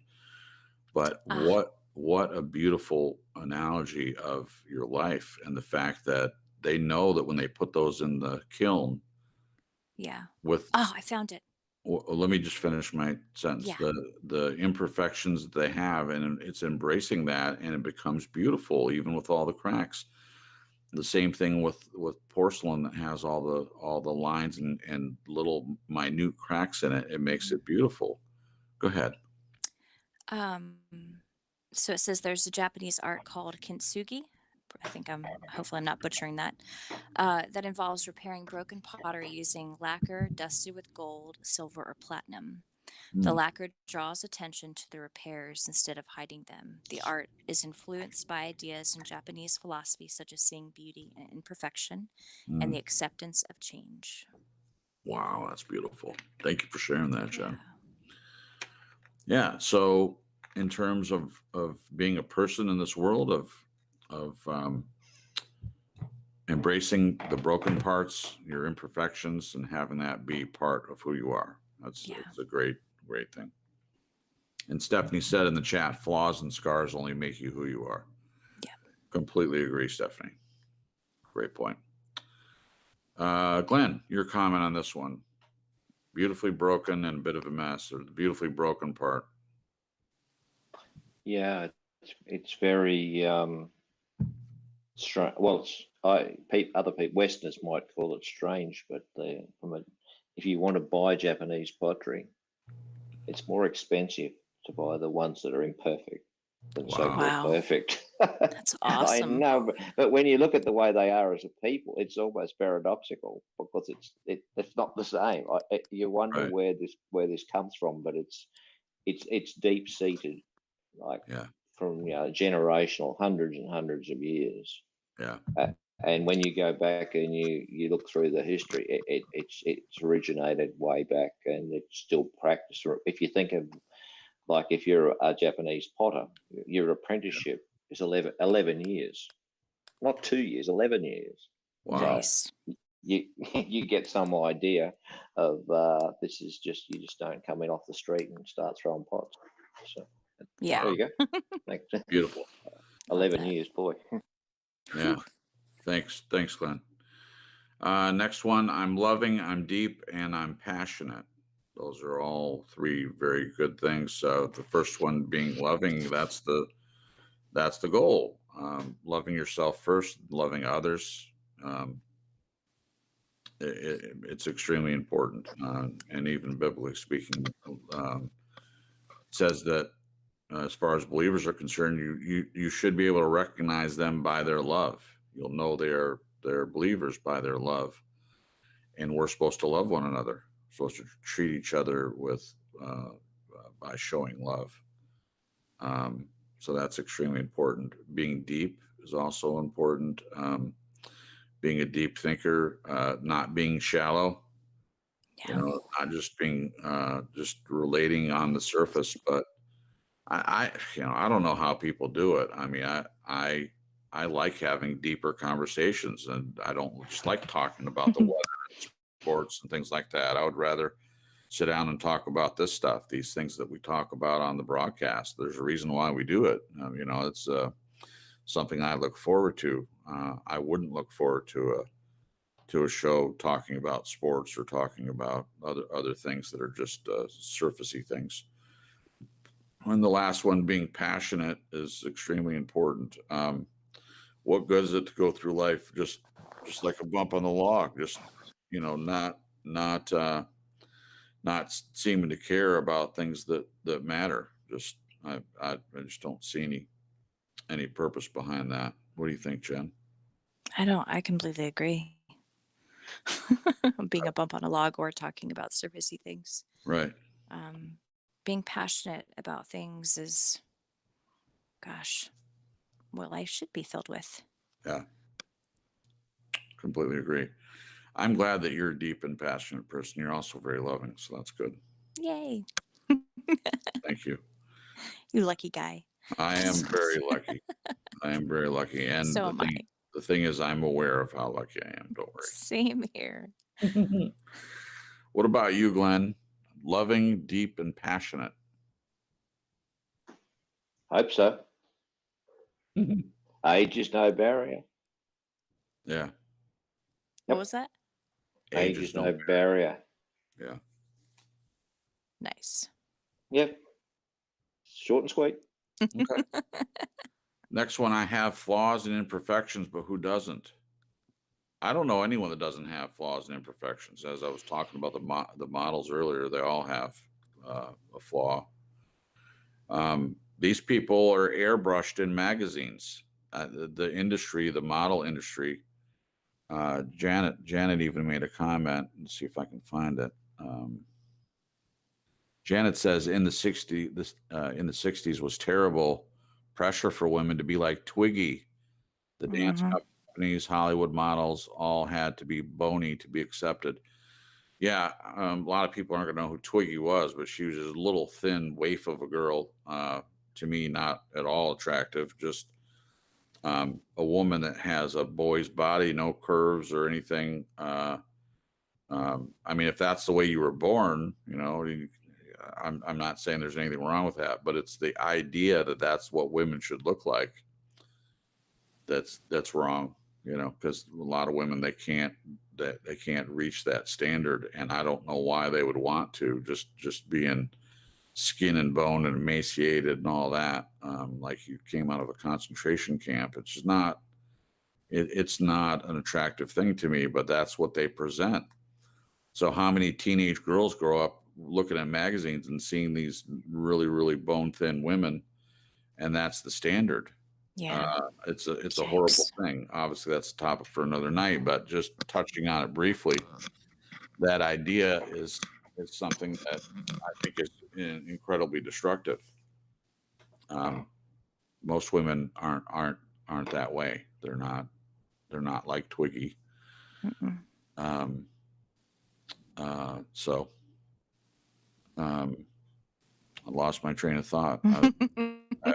Twiggy. No, I know that, but I I have forgot why. flaws and imperfections, but who doesn't? Yeah, everyone does. Was the point. Thank you, Jen. Everyone has imperfections and flaws. I was saying that the magazines that people read, those are airbrushed. It's an industry standard. Yeah. So they take the pictures and they airbrush them. That's not even the real person.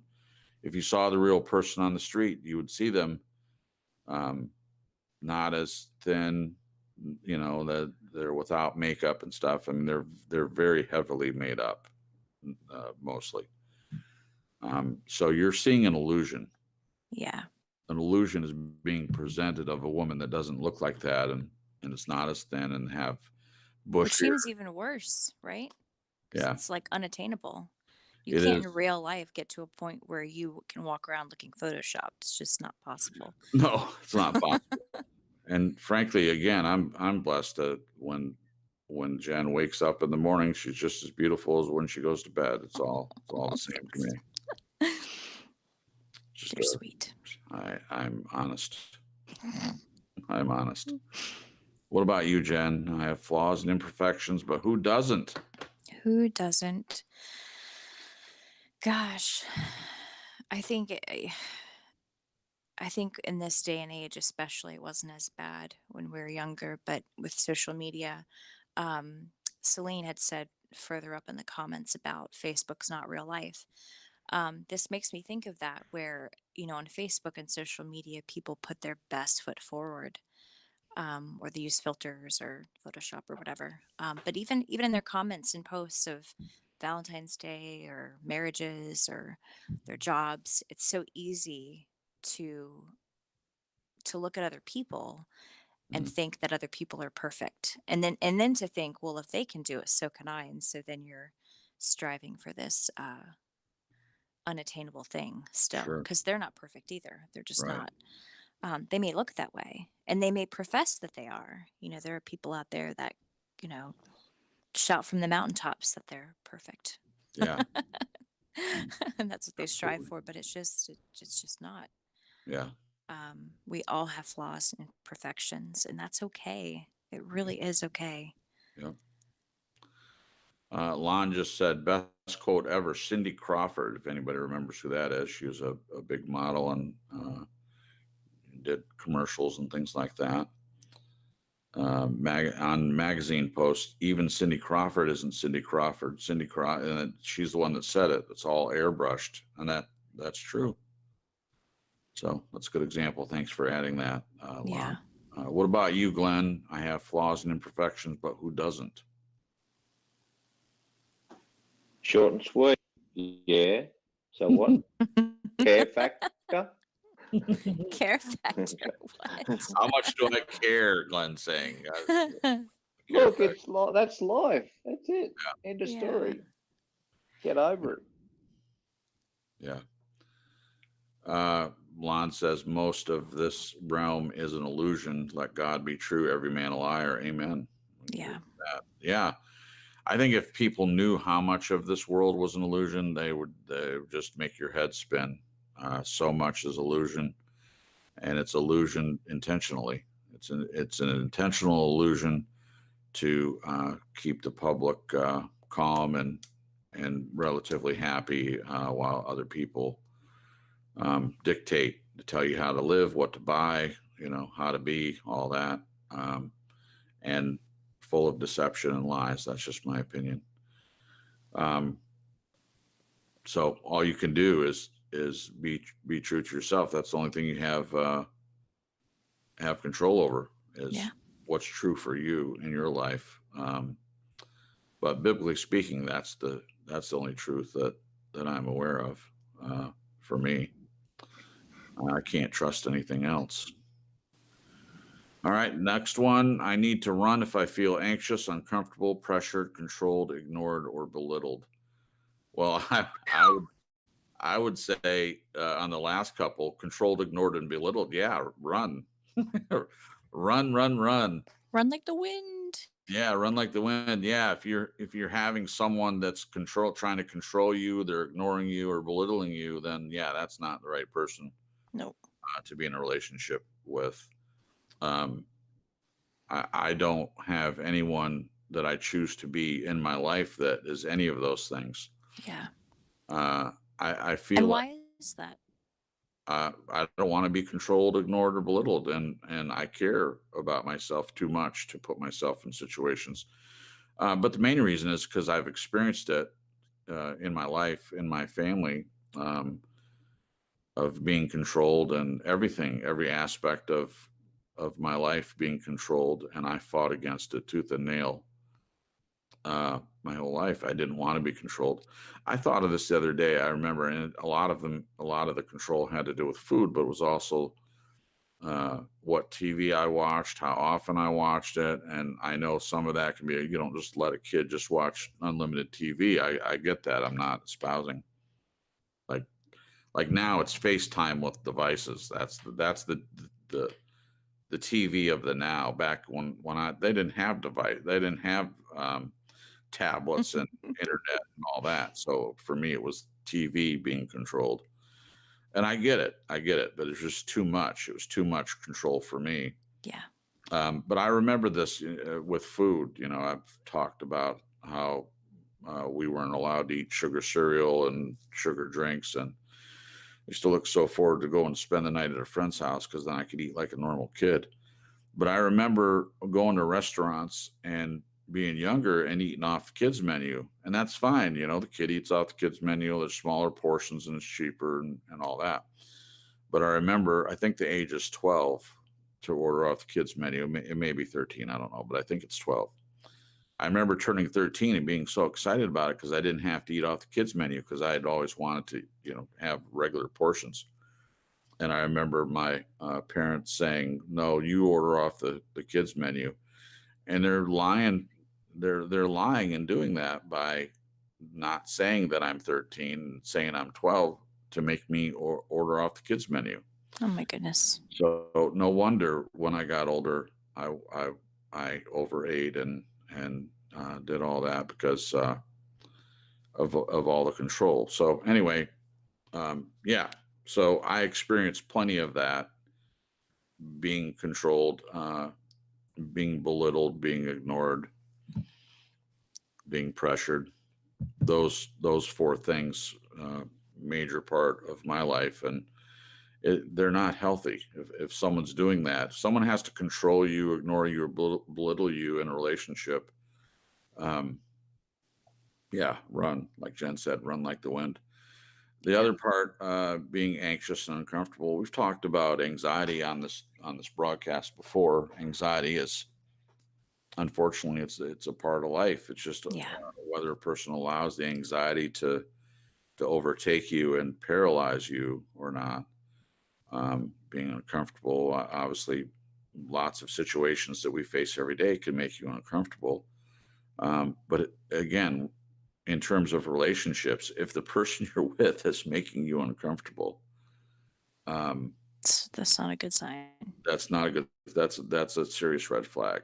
If Yeah. if they're making you feel anxious, that's a red flag. So getting to the point where you're with someone that you feel comfortable with, that Yeah. And can be safe. can be a safe place for you. And Jen is that for me. Glenn was making a joke earlier, which I did laugh at, but he was saying, I'm trying to find it, something about us. Do you see that, Jen? No, I think I missed it. He says TSL is extended 30 minutes per week for Jen and Cripps to compliment each other. LOL. All right, we'll dial it back, guys. Sorry. Yeah. Well, I'll dial back after this. I was just going to say that Jen is a safe place for me. I don't feel anxious around her, or uncomfortable, or pressured, or controlled, or ignored, or belittled. And if you can get to a place with yourself first, and then find someone that is similar to you in that way and can be a safe place for you, that's just such a blessing. Yeah. What do you think, Jen? Anxious, uncomfortable, pressured, controlled, ignored, or belittled? Well, I actually was going to point out that the first three seem to be a little more more subtle, or could be potentially, Okay. and that the last three tend to be a little more in your face Right. run. Um, Right. but if anybody is feeling anxious, uncomfortable, or pressured, because sometimes it can be even just a little bit, just remember to listen to your gut. Hmm.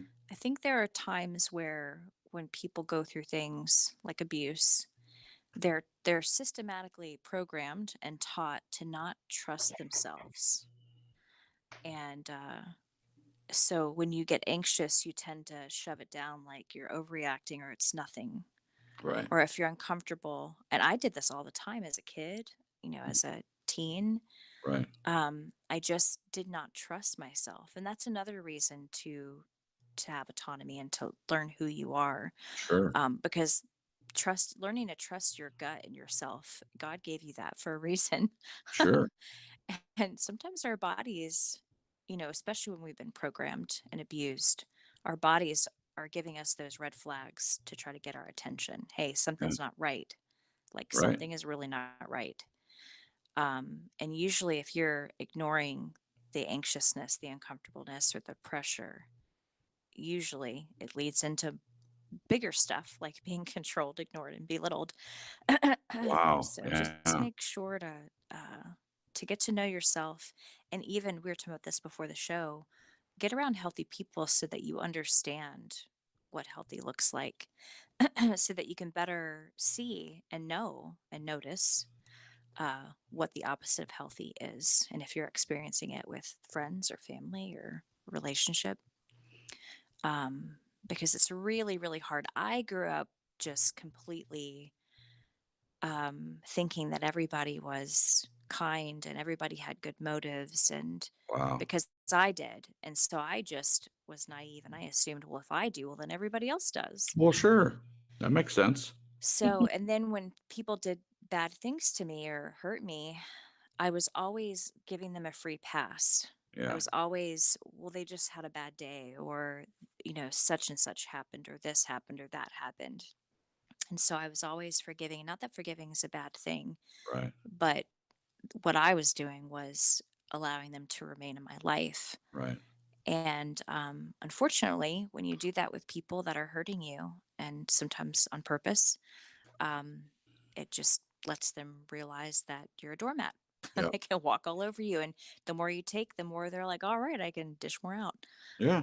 So that's unfortunate. But yeah, I think this comment made by Stephanie is a good one, because it just shows that she's in tune with herself and what those red flags. Yeah. No, Right, that's a and good point. you've got to be in every walk of life, business deals and friendships and family, Sure. and it's just everything. You've got to be aware and just in tune with your body and the red flags, Hmm. because then it leads to worse stuff if you ignore yourself. Absolutely. Good point, Jen. Thank you. Welcome. What about you, Glenn? You want to comment on this one before we move to the next? Yeah, I probably look at it a bit differently. I run if it's a brown snake, but if it's a person and I would say I'm pretty aware of red flags, my inquisitive self probably overrides the feeling I need to run. So I want to try to understand why I'm feeling like it. So I'll, of course, Oh, You'll stick around. want to ask questions. I want to try to ask questions, try to understand, and then make a decision based on more information than I may have at that moment. sure. But I think you Sure. need to know, you need to understand where you're at before you try that one. Yeah, thank you. I was just going to say that. I think that a healthy once you're at the point where you're healthy, and also what Jen says is recognizing what healthy is to begin with, sets you up into a place where you can afford to do that. Like you're going to be okay either way, whether someone's has those negative characteristics, making you feel anxious or trying to control you. If you're good with you first, then I see where that would afford you a different vantage point to be able to observe them and ask questions. That makes total sense to me. And of course, I can see you doing that. I know you can, but Right. I'm just not saying that if I see that there's something there that I should not be part of, I'll extricate myself quickly. I'm Oh, not sure. hanging around after once things have been established. No, why should I? Why should Yeah. I submit myself to this? I don't need it. Yeah. Yeah. So it's recognizing, I mean, it's okay to ask questions, but recognizing when you have to run, as Jen said, run like the wind. Yep. Thanks, Glenn. People will always know where they stand with me. That's a great place to be. I would prefer someone be direct, even if it's unpleasant, even if they don't know how to present it correctly. I prefer it. I prefer the direct route than I do the subvertive or the hidden, the covert operations. Someone pretending, or they tell you one thing to your face, and then behind closed doors they're saying a completely different thing. I much prefer to know where someone stands, and I feel like I'm like that too. People know where they stand. I am way more direct person. I don't play games. I really have never done that. Play games with people. I am pretty much what you see is what you get. It's not too complicated. What do you think, Jen? People will always know where they stand with me. Yeah, I think being direct is a part of it, but I think being yourself too is a big part of it. Sure. Being true with who you are. If you're putting on a facade, of course people aren't gonna know how do they word it? Where they stand. Where they stand, yeah. Mhm. Because it's a facade. Yeah. And I was so wrapped up growing up in what I forgot what I was going to say. Anyway, it had something to do with being direct. I think I was more afraid of people being direct with me. I think I figured if they were going to be direct with me, it was going to be something negative. Sure. But gosh, as I've grown, as I've gotten older and learned a lot more about things in life, I would rather somebody be direct with me, even if they were mean about it. Sure. I've definitely in the past couple years after getting out of an abusive situation, there has been a few times that people have said some things that were kind of bitey. Yeah. And it took me back a little bit, but I could tell that they were being direct with me, even with it being bitey, and I could appreciate it Yeah. because I would rather someone come out and just say what they feel and what they want to say, even if, and just let that be their feelings, not feel the need to control it or tamp it down or twist myself into a pretzel to affect the outcome of how direct they're being with me. There's Right. all these mental gymnastics you do when you're a people pleaser. Sure. But yeah, I'm definitely working on being direct with people. I definitely am trying to find the line of doing it with kindness. Yeah. Um, but my old kindness was to not be direct or to not talk at all. Right. That was me being Sure. kind, which does not help anything at all. It's got to be communication.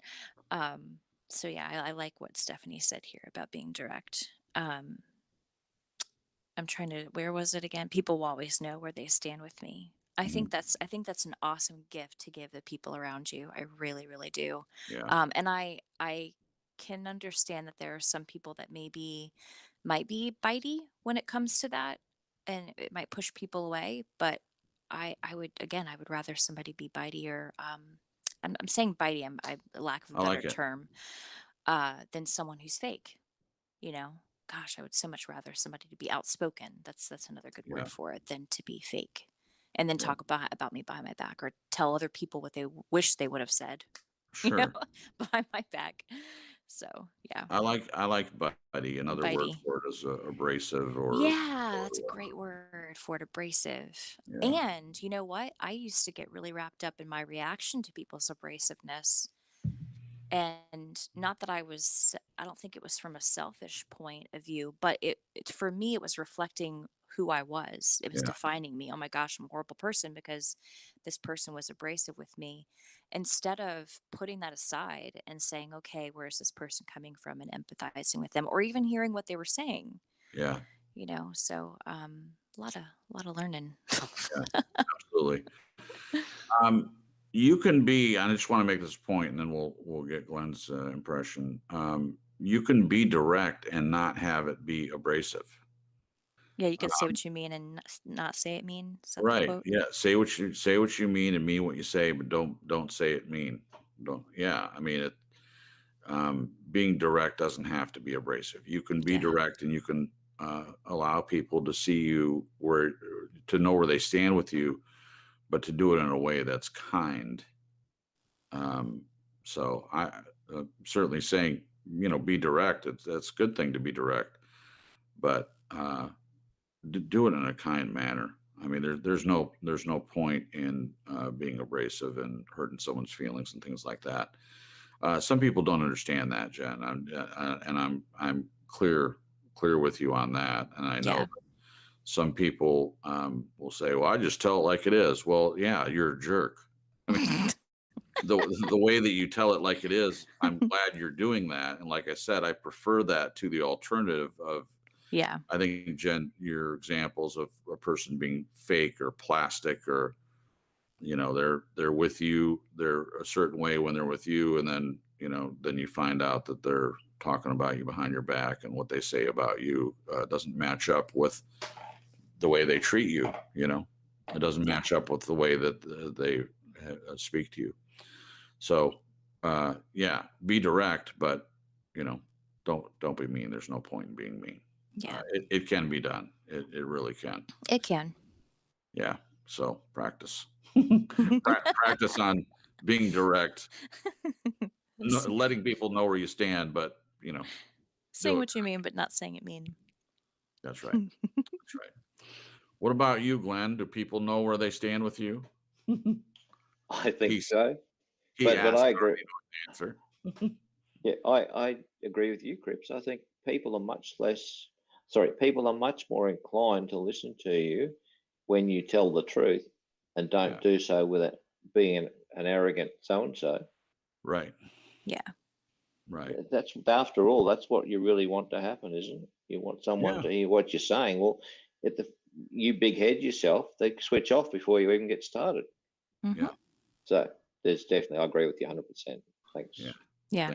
Thank you, Glenn. Yeah. Some people don't want a resolution, though. They just want to blow your head off with their That's words. true. That is true. Yeah, they just want to blow your head off. That's good. That's Yeah. another analogy that's got my mind working, Jen.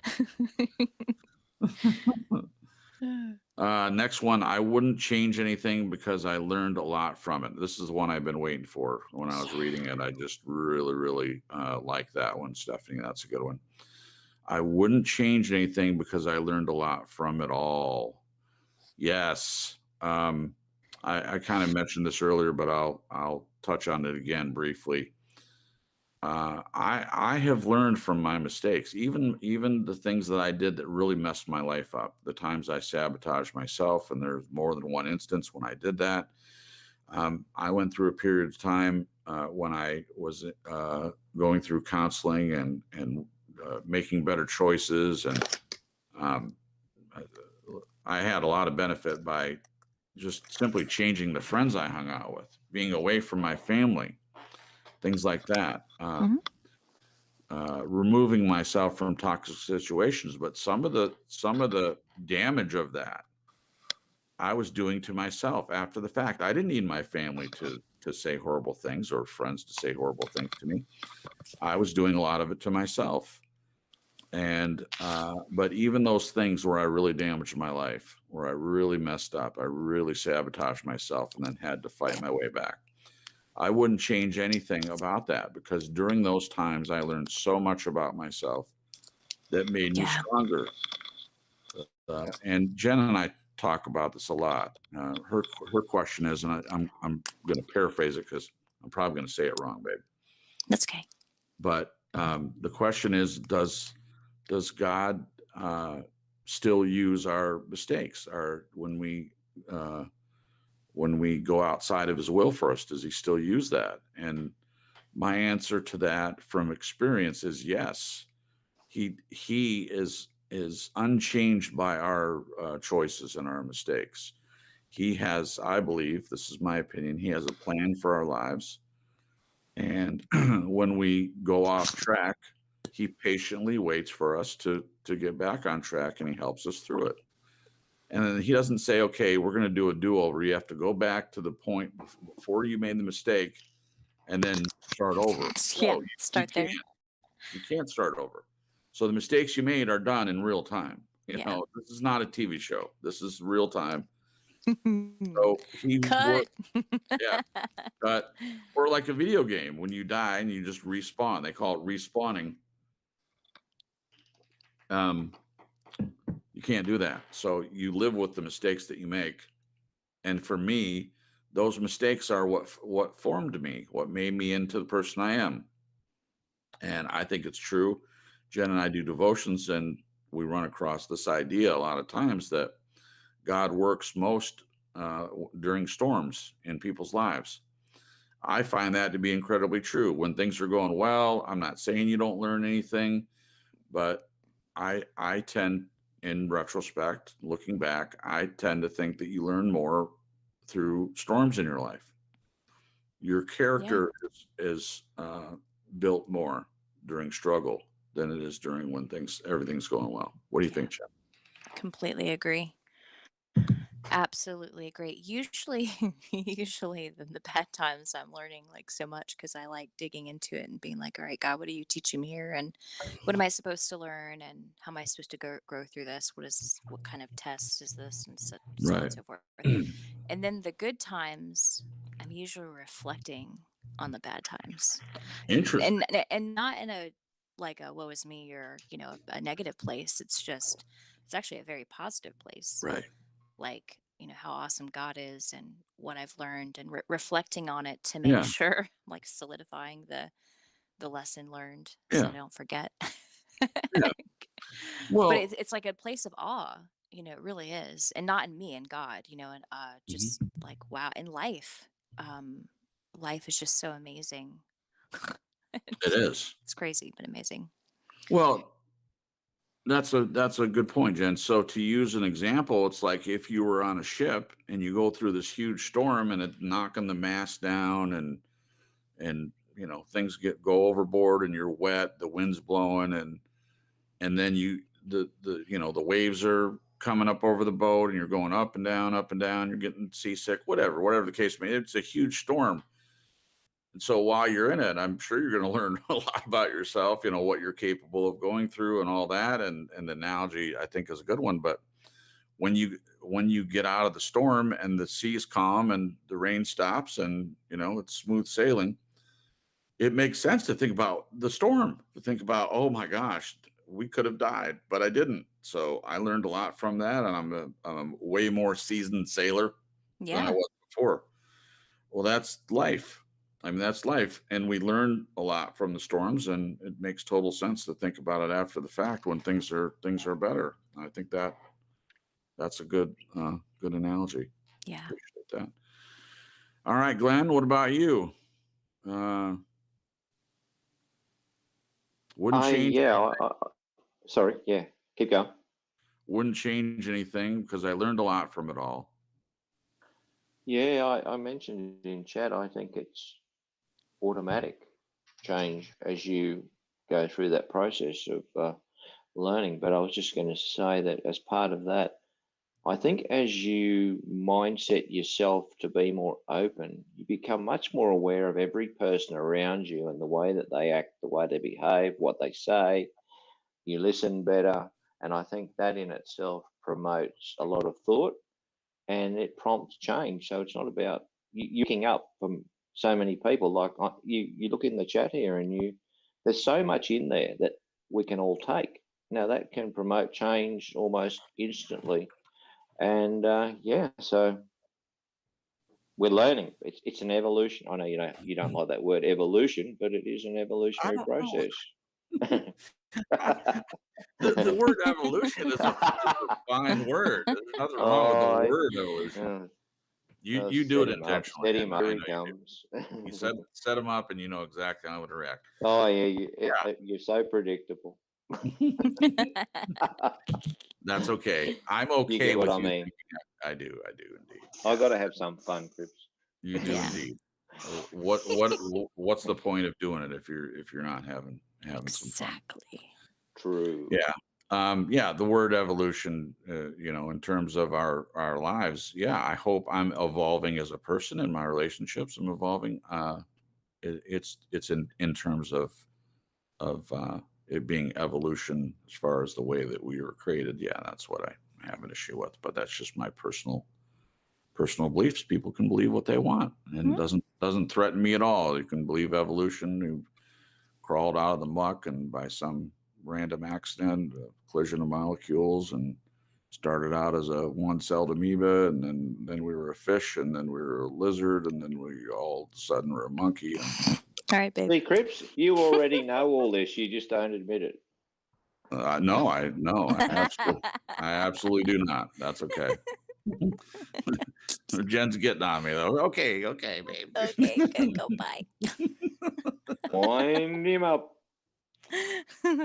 I wouldn't change anything because I learned a lot from it all. Okay, that one is good. Next one, every day from this point on, I will always be true to who I am. Now, Stephanie, if you've gotten to that point, then there's nothing else to say. That's an awesome place to be in. Every day from this point on, I'll always be true to who I am. Yeah. There's no point in being anything or anyone other than who you are. No point at all. So I commend you. It's a place that a lot of people never arrive. Yeah. Honestly. As Jen was saying, the people being plastic and things like that. That I see that more than I see people being true to who they are. And this is not just a biblical concept. This concept, I mean, philosophers talked about this, and the idea of being true to yourself. Be who you are, and it's a point because it's a good one. It's a really good place to be. What point is there of pretending to be someone that you're not, or lying to yourself about who you are? So this is a healthy spot to be in. What do you think, Jen? Completely agree. Yeah. Absolutely agree. It's up from here. Up. What do you think? That was my balloon taking off. Yeah. No, yeah. Remember I was thinking of the Disney movie, which is Oh yeah, up. Up. It was a really good one. And balloons, you're right. The balloons. Yeah. What about you, Glenn? Every day from this point on, I will always be true to who I am. We can but try. We don't always succeed, but we can try. Do our best. Give it your best shot. Yep. Yeah. Well, What more if can you you're say? not much, I guess. If that's the goal, if you're trying to be true to yourself, I think you're well on your way. I mean, Yeah. like you said, sometimes you fail, but as the bullet point before this one, you learn from it all. If you're learning from your mistakes, and when you aren't being true to yourself, then you do better the next time. So that's still a good thing. I think that's why it's important to take one day at a time. Mm-hmm. Because I just feel like looking too far into the future. One, there's worry attached to it. It's even like trying to envision this picture of you being you. Yeah. You don't know. You don't know what's Right. going to happen tomorrow or all the days between here and then. Nope. Now and then. Nope. So that can get kind of dangerous. But I think it's a lot easier to have grace for yourself when you're just living in the present and the here and Mhm. now, than trying to encapsulate the past and the future along with the present. Wow, you're on fire. Oh, yeah, wait till you go back and listen to it. And you'll say, you're right, Krebs. You're You're right. I was on fire. I was making the bullet points left and right. You're so funny. Um, I know what Glenn's going to say about this one, but I still have to hear it. I'm tired of people trying. Wait, wait. Every day from this point on, I'll always be. We already commented on that one, didn't we? We're ready. Yeah, he to did. move on to the next one. Okay. Yeah. I'm tired of people trying to tell me who I'm supposed to be. Tired of people Whew. trying to tell me who I'm supposed to be. Yeah. I can really relate to the one about the people controlling and all that. I've struggled with this too. People trying to tell me who I'm supposed to be. And it's not just parents. Nope. It's the world, Society. teachers, Mhm. other friends, Stop pressure. listening. Yeah. That's what I'm gonna say about that. Stop Yeah. listening. Okay. Sorry. Yeah. Stop listening to other people. Listen to your own voice. Biblically speaking, listen to the Holy Spirit, because the Holy Spirit will tell you who you're supposed to be. The Bible will tell you who you're supposed to be. Those are things that are very valuable to pattern, especially the life of Jesus. Patterning yourself after that. Even if you're not a believer, I have heard people that don't believe in talking about Jesus and saying that following the patterns that he set up are wonderful things. So doing that is a way to live a healthy life, following the patterns of Scripture and following what Jesus said, the things that he said to do. It'll take you out of that place. But yeah, don't let people tell you who you're supposed to be. Yeah, don't listen. And I'll say it's easier to not listen to what other people are telling you to be if you know who you are. And I'm Ooh. as a believer, it's incongruent with who God says you are, but who you know yourself to be. Yeah. If you have a handle on that, it's firm footing, and then people can say whatever they want, and you're like, Yeah. you don't know me at all. Like, you're not in my head. You're not in this body. Yeah. You haven't lived my life, You're not the boss of me. Yeah. Yeah. Yeah. Yeah. So that's a good place to be in. Tired of people trying to tell me who I'm supposed to be. What about you, Glenn? I know people try to tell you who you're supposed to be all the time. Yeah, they do. You for one. Yeah. Good Wait, what was answer, that? Glenn. Good answer, Glenn. You know what I'd tell them? Rack Yeah. off.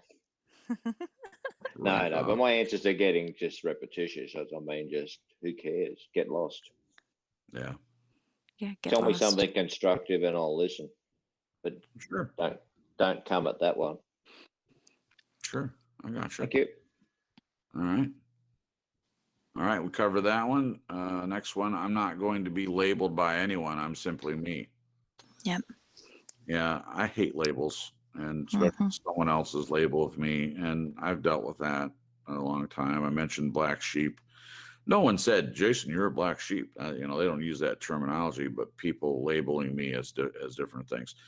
Even as a believer, that's a label. Yes, I'm a believer, but the word Christian, I don't really like that term because it is misused. A lot of people call themselves Christian. They don't have the first idea of what it is. Yeah. So I do prefer the term believer, but that's neither here nor there. The point is, labels I find unnecessary, and I try not to do it to other people too. Yeah. Now, we term some people narcissists, and people seem to have a pretty violent reaction to that. They don't like Labels. labeling someone a narcissist, and I get it. But sometimes, rather than when you don't have hours and hours and hours to go into all the depths of what a person did to you, it's easy just to use a term that a lot of people at least have a rudimentary understanding of what it means. But yes, I've never walked up to a person and said, you're a narcissist. That you didn't know. That's not going to go over well. Someone cuts me Pow, off right in in the traffic, and I kisser. pull up to the light and roll my window down and say, "You narcissist!" People do that, isn't that Oh, crazy? I know, I know. I stopped though, Jen. I joined a 12-step program. That's funny. Hi, my name's Jason. I'm a former I'm a narcissist labeler. not narcissist labeler. Yeah, yeah. I don't do it Uh, anymore. um, What about you, Jen? Labeling. you know, she said I'm not going to be labeled by anyone. Part of me wants to say, people are going to try to Yeah, still. good But point. when you say I'm simply me, just hold on to that and Yeah, don't let anyone else's opinions or any attempt at labeling you yeah, to push you off of who you know yourself to be and who you know you are in God, because people are going to do that. And it's unfortunate, you know, but I think it's more painful. Again, I keep coming back to this, when you don't know who you are, because if you're mhm, getting your definition of yourself from external places, the people around you, whether they're strangers or family or boyfriends or parents, it's going to hurt when yeah, people label you. yeah, I think my family thinks I'm too sensitive, and I think for a long time that's really hurt my feelings.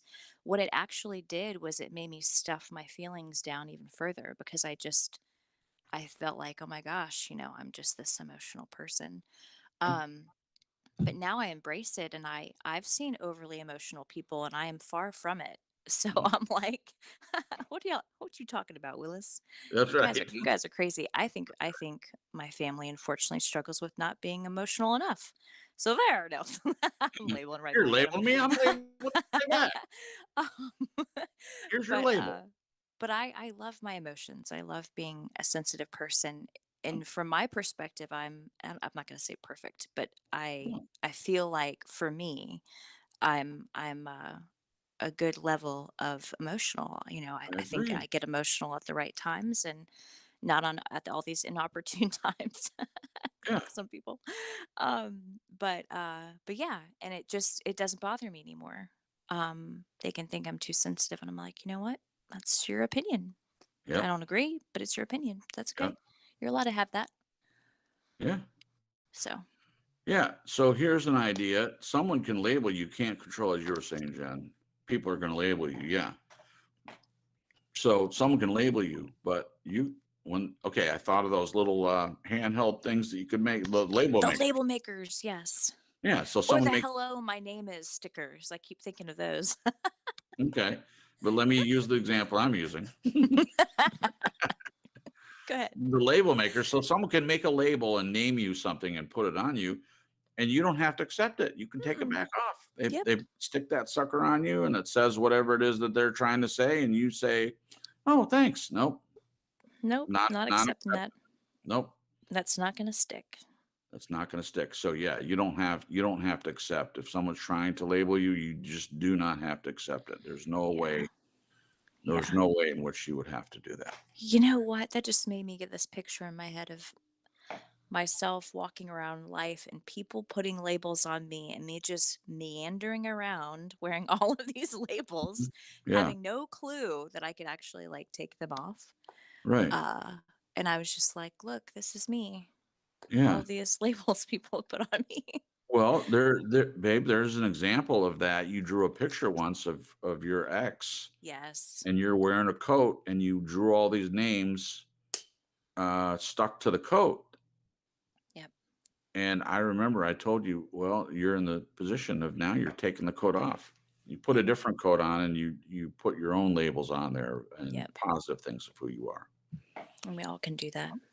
We all can do that. Yeah, that just popped in my head. I remember that picture that you drew. It was very poignant and very sad that you ever put that coat on. But again, you learn from it, and then you can help people with their own coats that have other people's labels on them that are incorrect. They're not the correct depiction of who that person is. They almost Yeah. never are. If they're negative things about a person, they're almost never true. So even if someone has labeled you in the past and you've accepted it, you can get to the point where you don't accept it anymore. Yeah. Again, you can't change what happened before.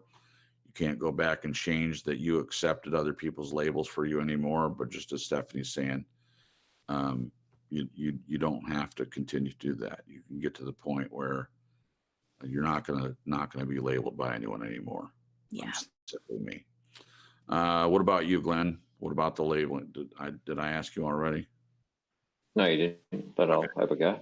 Okay. Someone Thank you. someone can hand a label and says you're such and such, but I have to physically put glue on the back of that label before it sticks to me. I get the choice whether Nice. I accept it or I reject it. Simple as Right. that. Say what you like. I don't care. Right. And that's a great point, because I think sometimes we don't realize we have that choice. We Right. think, well, if someone's labeling me, it's who I am. There's nothing I can do about it. I've done it. That's happened. Yeah. Yeah. Yeah. Yeah. You do have a choice.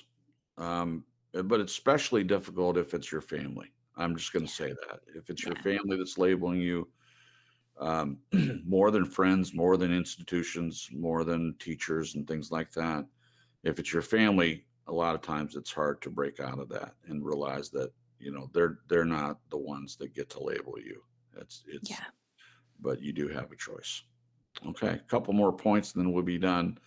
Next one is a good one. I see fake people living pretend lives for the attention of the people that don't care.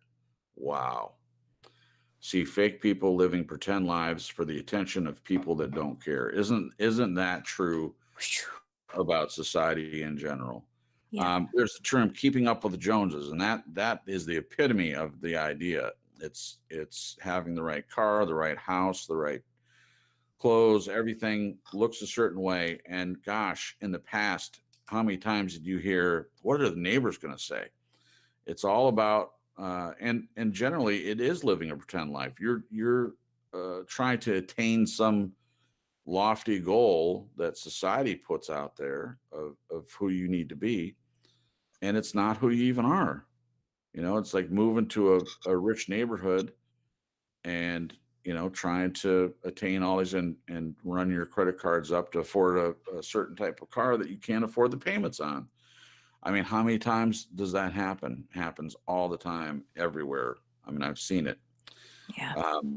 Be who you are, be who you are. And there shouldn't be any reason for you to have to pretend to be anybody. Live an authentic life, as the other bullet point said, be true to who you are. And this is in terms of everything. You don't have to be someone that someone else tells you you need to be. You don't have to buy the same kind of car. You can do what you want. And the most important thing, in my opinion, is to live an authentic life, not a pretend life. Pretend life gets you nowhere. A fake plastic life is nothing. Yeah. It's meaningless. What do you think, Jen? I think to some people it's something. Living the plastic Not life. to me. Not to me. Yeah. Not to me. I love this. It's very well said. Yeah. Fake people living pretend lives for the attention of the people that don't care. Yeah. Whew. It almost seems like, and I could be wrong. I could completely be wrong, of course, but it almost feels like people are living externally. Yeah. Maybe they do get some Jones from whatever they're doing or whatever they're posting on Instagram and Facebook and social Right. media. Right. But I've always looked at these influencers, I guess that's what they're called, Yeah. that have these Instagram pages with millions of followers. Uh-huh. And sometimes even YouTube channels. And I can imagine in my mind the allure and the pull toward pumping out content in order to keep followers, because people, our attention spans are just not what they used to be. No. Especially when you're getting paid. Some of these Yeah. influencers get paid. And then of course, YouTube channels being monetized and having commercials and stuff. Yeah. And my mind goes to a really dark place. I'm like, I couldn't do that. I just, I think I would feel like a slave. Or not that I would feel like a slave, but I could see how it would turn into that, where you Sure. become a slave of the output and what people want to see, and even the dopamine, the high that you get from people paying attention to you and Oh yeah. approving of you and even being jealous of you or envious, or just the whole thing. I'm like, no, no, It's a lot. no. It's a lot. And it's, gosh, yeah. I sometimes think about it. I'm like, gosh, I'm exhausted just thinking about it. Um, it's sad. It's sad. Uh, and here I am judging and labeling. Sorry, guys. No, no, that's I failed. not what you're doing. This is all speculation because I've never been in this like position before, Um, but I had a point to end cap those thoughts, and I don't remember what it is. But I think to be present in your own life, and I don't know, just I don't want to say make yourself happy because that sounds horrible in a way. But you know what I mean? Like it not Yeah, being like a self-focused kind of a thing, but right. um I don't know. All right, moving along. Just be yourself, and Yeah, there you go. don't be That's the plastic. point. Don't Yeah. Don't be fake. Yeah, just be authentic, be true to yourself, and you'll do just fine. Yeah. What do you think, Glenn? Fake people living pretend lives for the attention of people that don't care. Yeah, well, you can present you. I think if you're an authentic person, there's nothing more excruciating than coming across a fake person. You can see it in a nanosecond, and you want to get out of there fast. Who Yeah. wants to hear that crap? You know, Yeah, not not me. me. I'm out of there. No thanks. Yeah. Yeah. Got better things to do. Yeah. Do you see this a lot? The idea of plastic people or living a plastic life. The idea of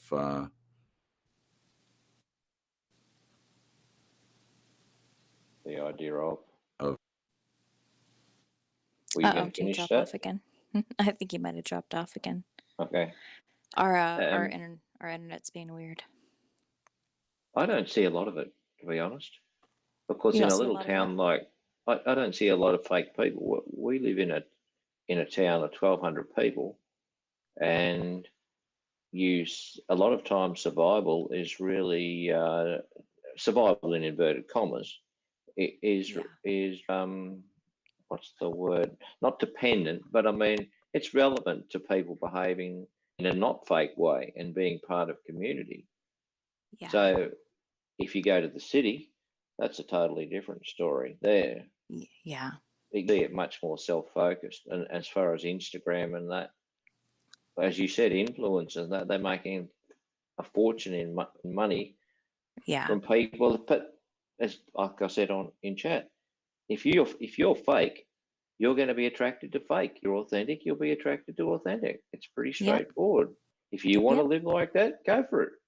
Live a life of that. Getting your lips pumped up and thinking that's all that exists in the world, well, fine, go do it. Yeah. Yeah. Yep. I don't know. What's happened to Cripps? Is he back? I don't know. I don't think so. Uh-oh. It's the Glenn and Jen's show now. Yeah, we got to carry this, Jen. Wah, Well, I wonder why fake has assumed so much relevance. Are people that empty that they need this kind of stuff? I don't think they're know. too afraid to be themselves. I think for a lot of people being themselves is petrifying. And probably it's because they don't know who they are. It's like, where would I even start or begin? What's going on? You know? So, do you think that this comes back to self-worth? If people have got the idea that if they be themselves, they're not as attractive to someone as they would be as if they're fake and are put on? Possibly. I don't know. Yeah. The few times earlier in my life when I was attempting to be authentic with people, the reception I got was not good. And it probably has something to do with the dynamic between people that are comfortable in being fake and being surfacey, and people that are more comfortable being authentic and more deep. But the message I got was it's not okay to be authentic or open, that it's going to shut people up and push people away because of the responses I got. And this was in church. It was very jarring, and I remember it was like I picture a turtle who like sucks its head and arms back in, because it was very risky for me to put myself out there and share and try to be authentic. So it was very strange, but you're right. I've come to in my life where I have gradually met people of like mind, that are more open and authentic and comfortable with themselves, even people that have been more comfortable than I ever thought I could be. And I was attracted to that, and it actually kind of encouraged me in a weird way to be myself more. So that was really cool. So correct me if I'm wrong. Are you saying that you were conditioned in the church to feel safer being someone who you were not than someone who you were? Yeah, this particular church that I was going to, yeah.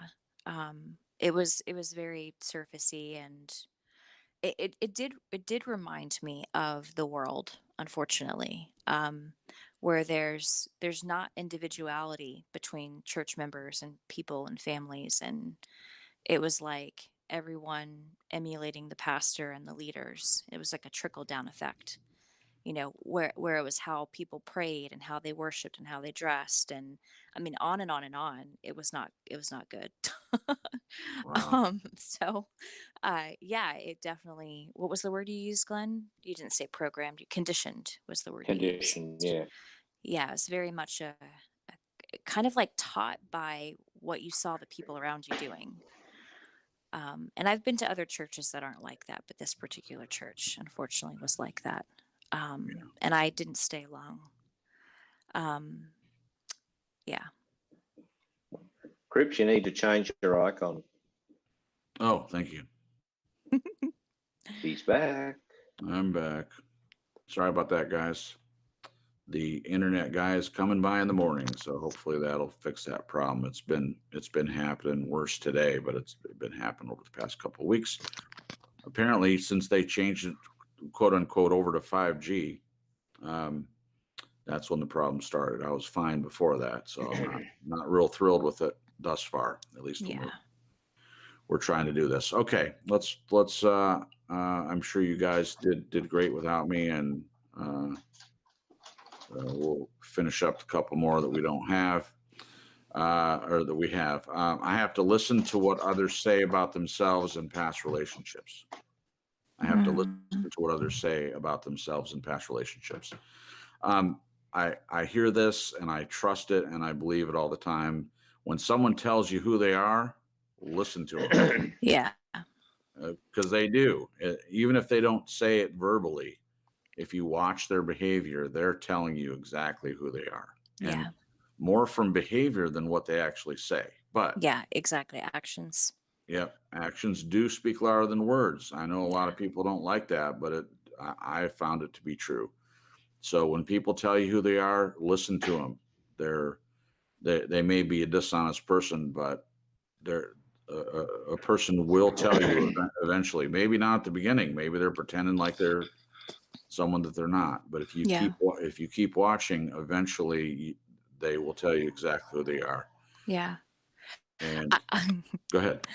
I was going to say, I always think about one of the red flags that I learned about with narcs is them saying, my ex is crazy, my ex is crazy. And I just laughed because I think they share this to play the victim and to make the person they're telling feel bad for them. Oh, yeah. But if you know what you're looking for, yeah, this is a definite red flag. Yeah. The exes are always crazy. Yeah. Seems like every relationship some people get into. Oh, they were crazy. Oh, you got another one. They're crazy like, too. Oh no, this poor guy is a crazy magnet or girl. Yeah. Some people are, because they keep setting themselves up for the same thing over and over and over again. They're not making any changes about who they choose to be in a relationship with. Yeah. And sometimes it's them. They're the crazy one. Sometimes. Yeah. But you're right. When you hear a story from someone that every relationship they've been in, the other person was crazy, maybe that's true. Maybe they just are making poor choices. That's a possibility. Yeah. But I have to allow room for the possibility that they're the ones that are crazy, or they're the ones that keep at least setting themselves up for the same thing. Yeah. We see it in abuse all the time. People keep going, they get out of one relationship, good for them. They're out of that relationship. And then the next relationship they move into is another guy or girl that's worse than the first one. Yeah. Yeah, so that can happen. So definitely something to be careful of. Yeah. Yeah. So listen when other people tell you who they are. Listen. What do you think, Jen? Do you want to? Yeah. I think that's it's really, really important. Again, don't be naive like I was when I was younger. You're not anymore, though. Nope.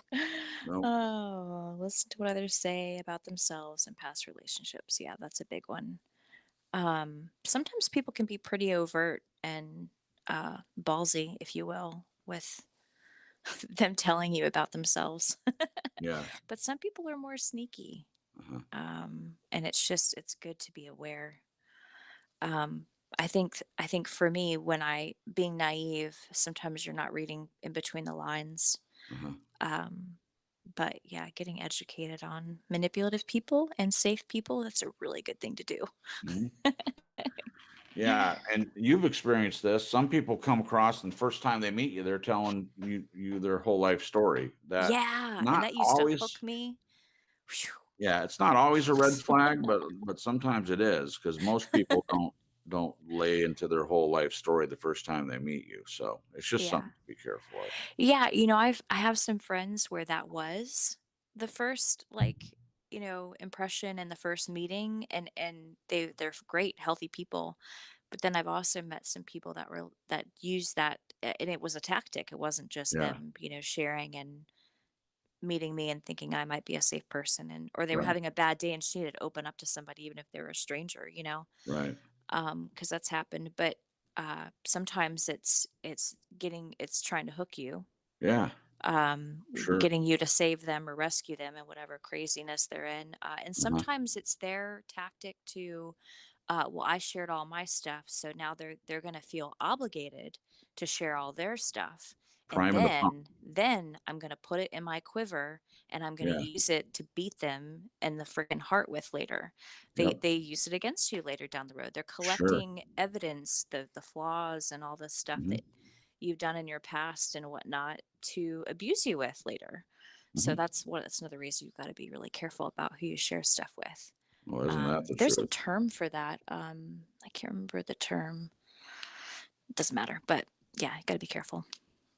Well, you're absolutely, there may be a term for it, but you're absolutely right. You said put it in the quiver for later. So the narcissists do that all the time. So they're Mhm. listening. They come across on the first date, second date, third date, maybe even for the first year of the relationship. They Mhm. seem like a person's leaning forward. They're doing all the right stuff. They're putting their hand under their chin and they lean forward and they're just looking in your eyes and they're listening to everything that you're saying. And you might go home and tell your roommate or your parents or whatever, whoever it may be, and say, "Oh, this guy just, or this Such- girl, she just yeah. leaned forward and they're listening to everything I'm saying, and they even repeat it back to me sometimes. They were really listening." And Yeah. just like Jen says, yeah, they're listening all right. What they're doing is they're putting it in their quiver for later, Yeah. and then they'll come back during an argument and they'll use those things, if you're being transparent with them and being open with them, you Yeah. try to use those things against you in the future. It is Yeah. a tactic you have to be careful of. Yeah. It's not always the case with people, No, but not always the case. I have the past year, I've had to rein myself in because my inclination is to share, Yeah, just be transparent sure.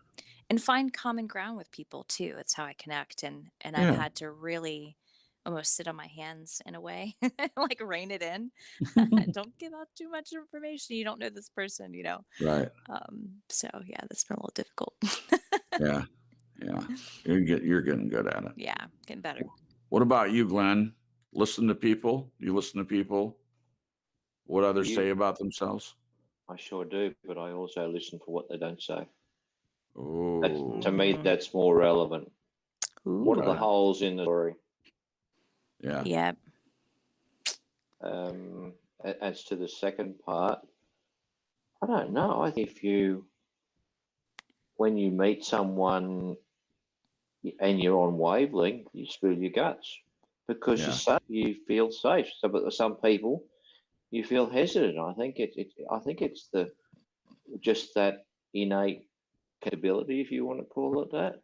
Yeah. So, and you don't Like a feel discernment. like even the need to think, well, what am I saying? You just spill it out because it Yeah. just feels natural. It feels like you know that person from time past before you Yeah. even start the conversation, and that's how Sure. it is.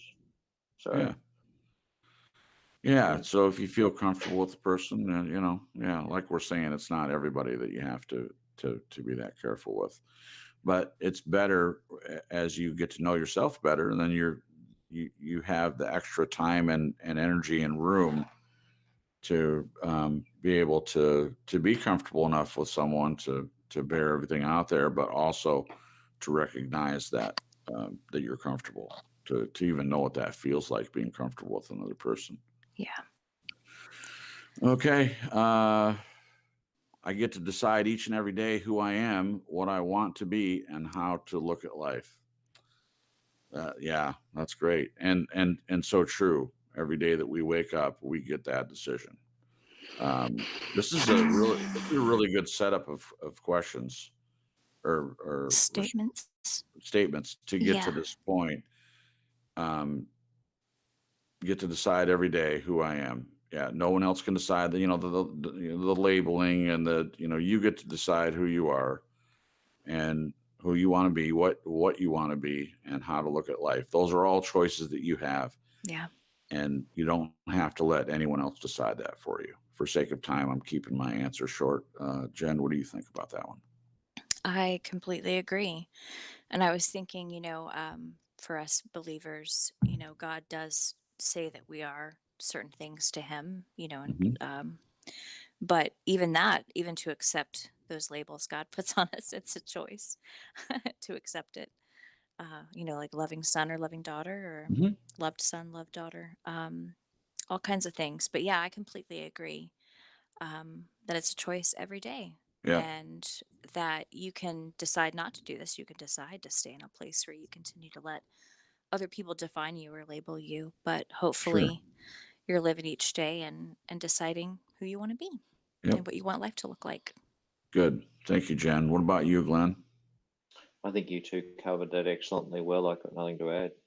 Okay. Last one then. Take it or leave it. Love me or hate me. That's not my problem. Take it or leave it. Love me or hate me. That's not my problem. Yeah. Well, Stephanie, on this last one for this broadcast and for the night, that's a good one to end on because in the end, regardless of how someone else feels about you, it isn't your issue. You can't do anything about it, even if you wanted to. Yeah. You can't make someone love you. You can't make someone see you. None of that's even possible. Yeah. So it ends up not being your problem. Yeah. What do you think, Jen? I would say it's also not your responsibility. Mm, And it's just throwing energy at something it's not going to give anything back because what you had just said, just to reiterate that it's up to them, what yeah. they think of you and whatnot. And what really matters to you should be what you think of you. Ooh. Yeah. So, Good one. and that's it. All right. What about this last one, Glenn? I could have written that. Yeah. I would agree. It sounds like me, doesn't it? It It does. does. Cop it sweet. Yeah. So Before you go to the close, I was going to ask you, though, are we going to mention a Thursday? Yes. That's all. Okay, Yes, it's all good. thank you.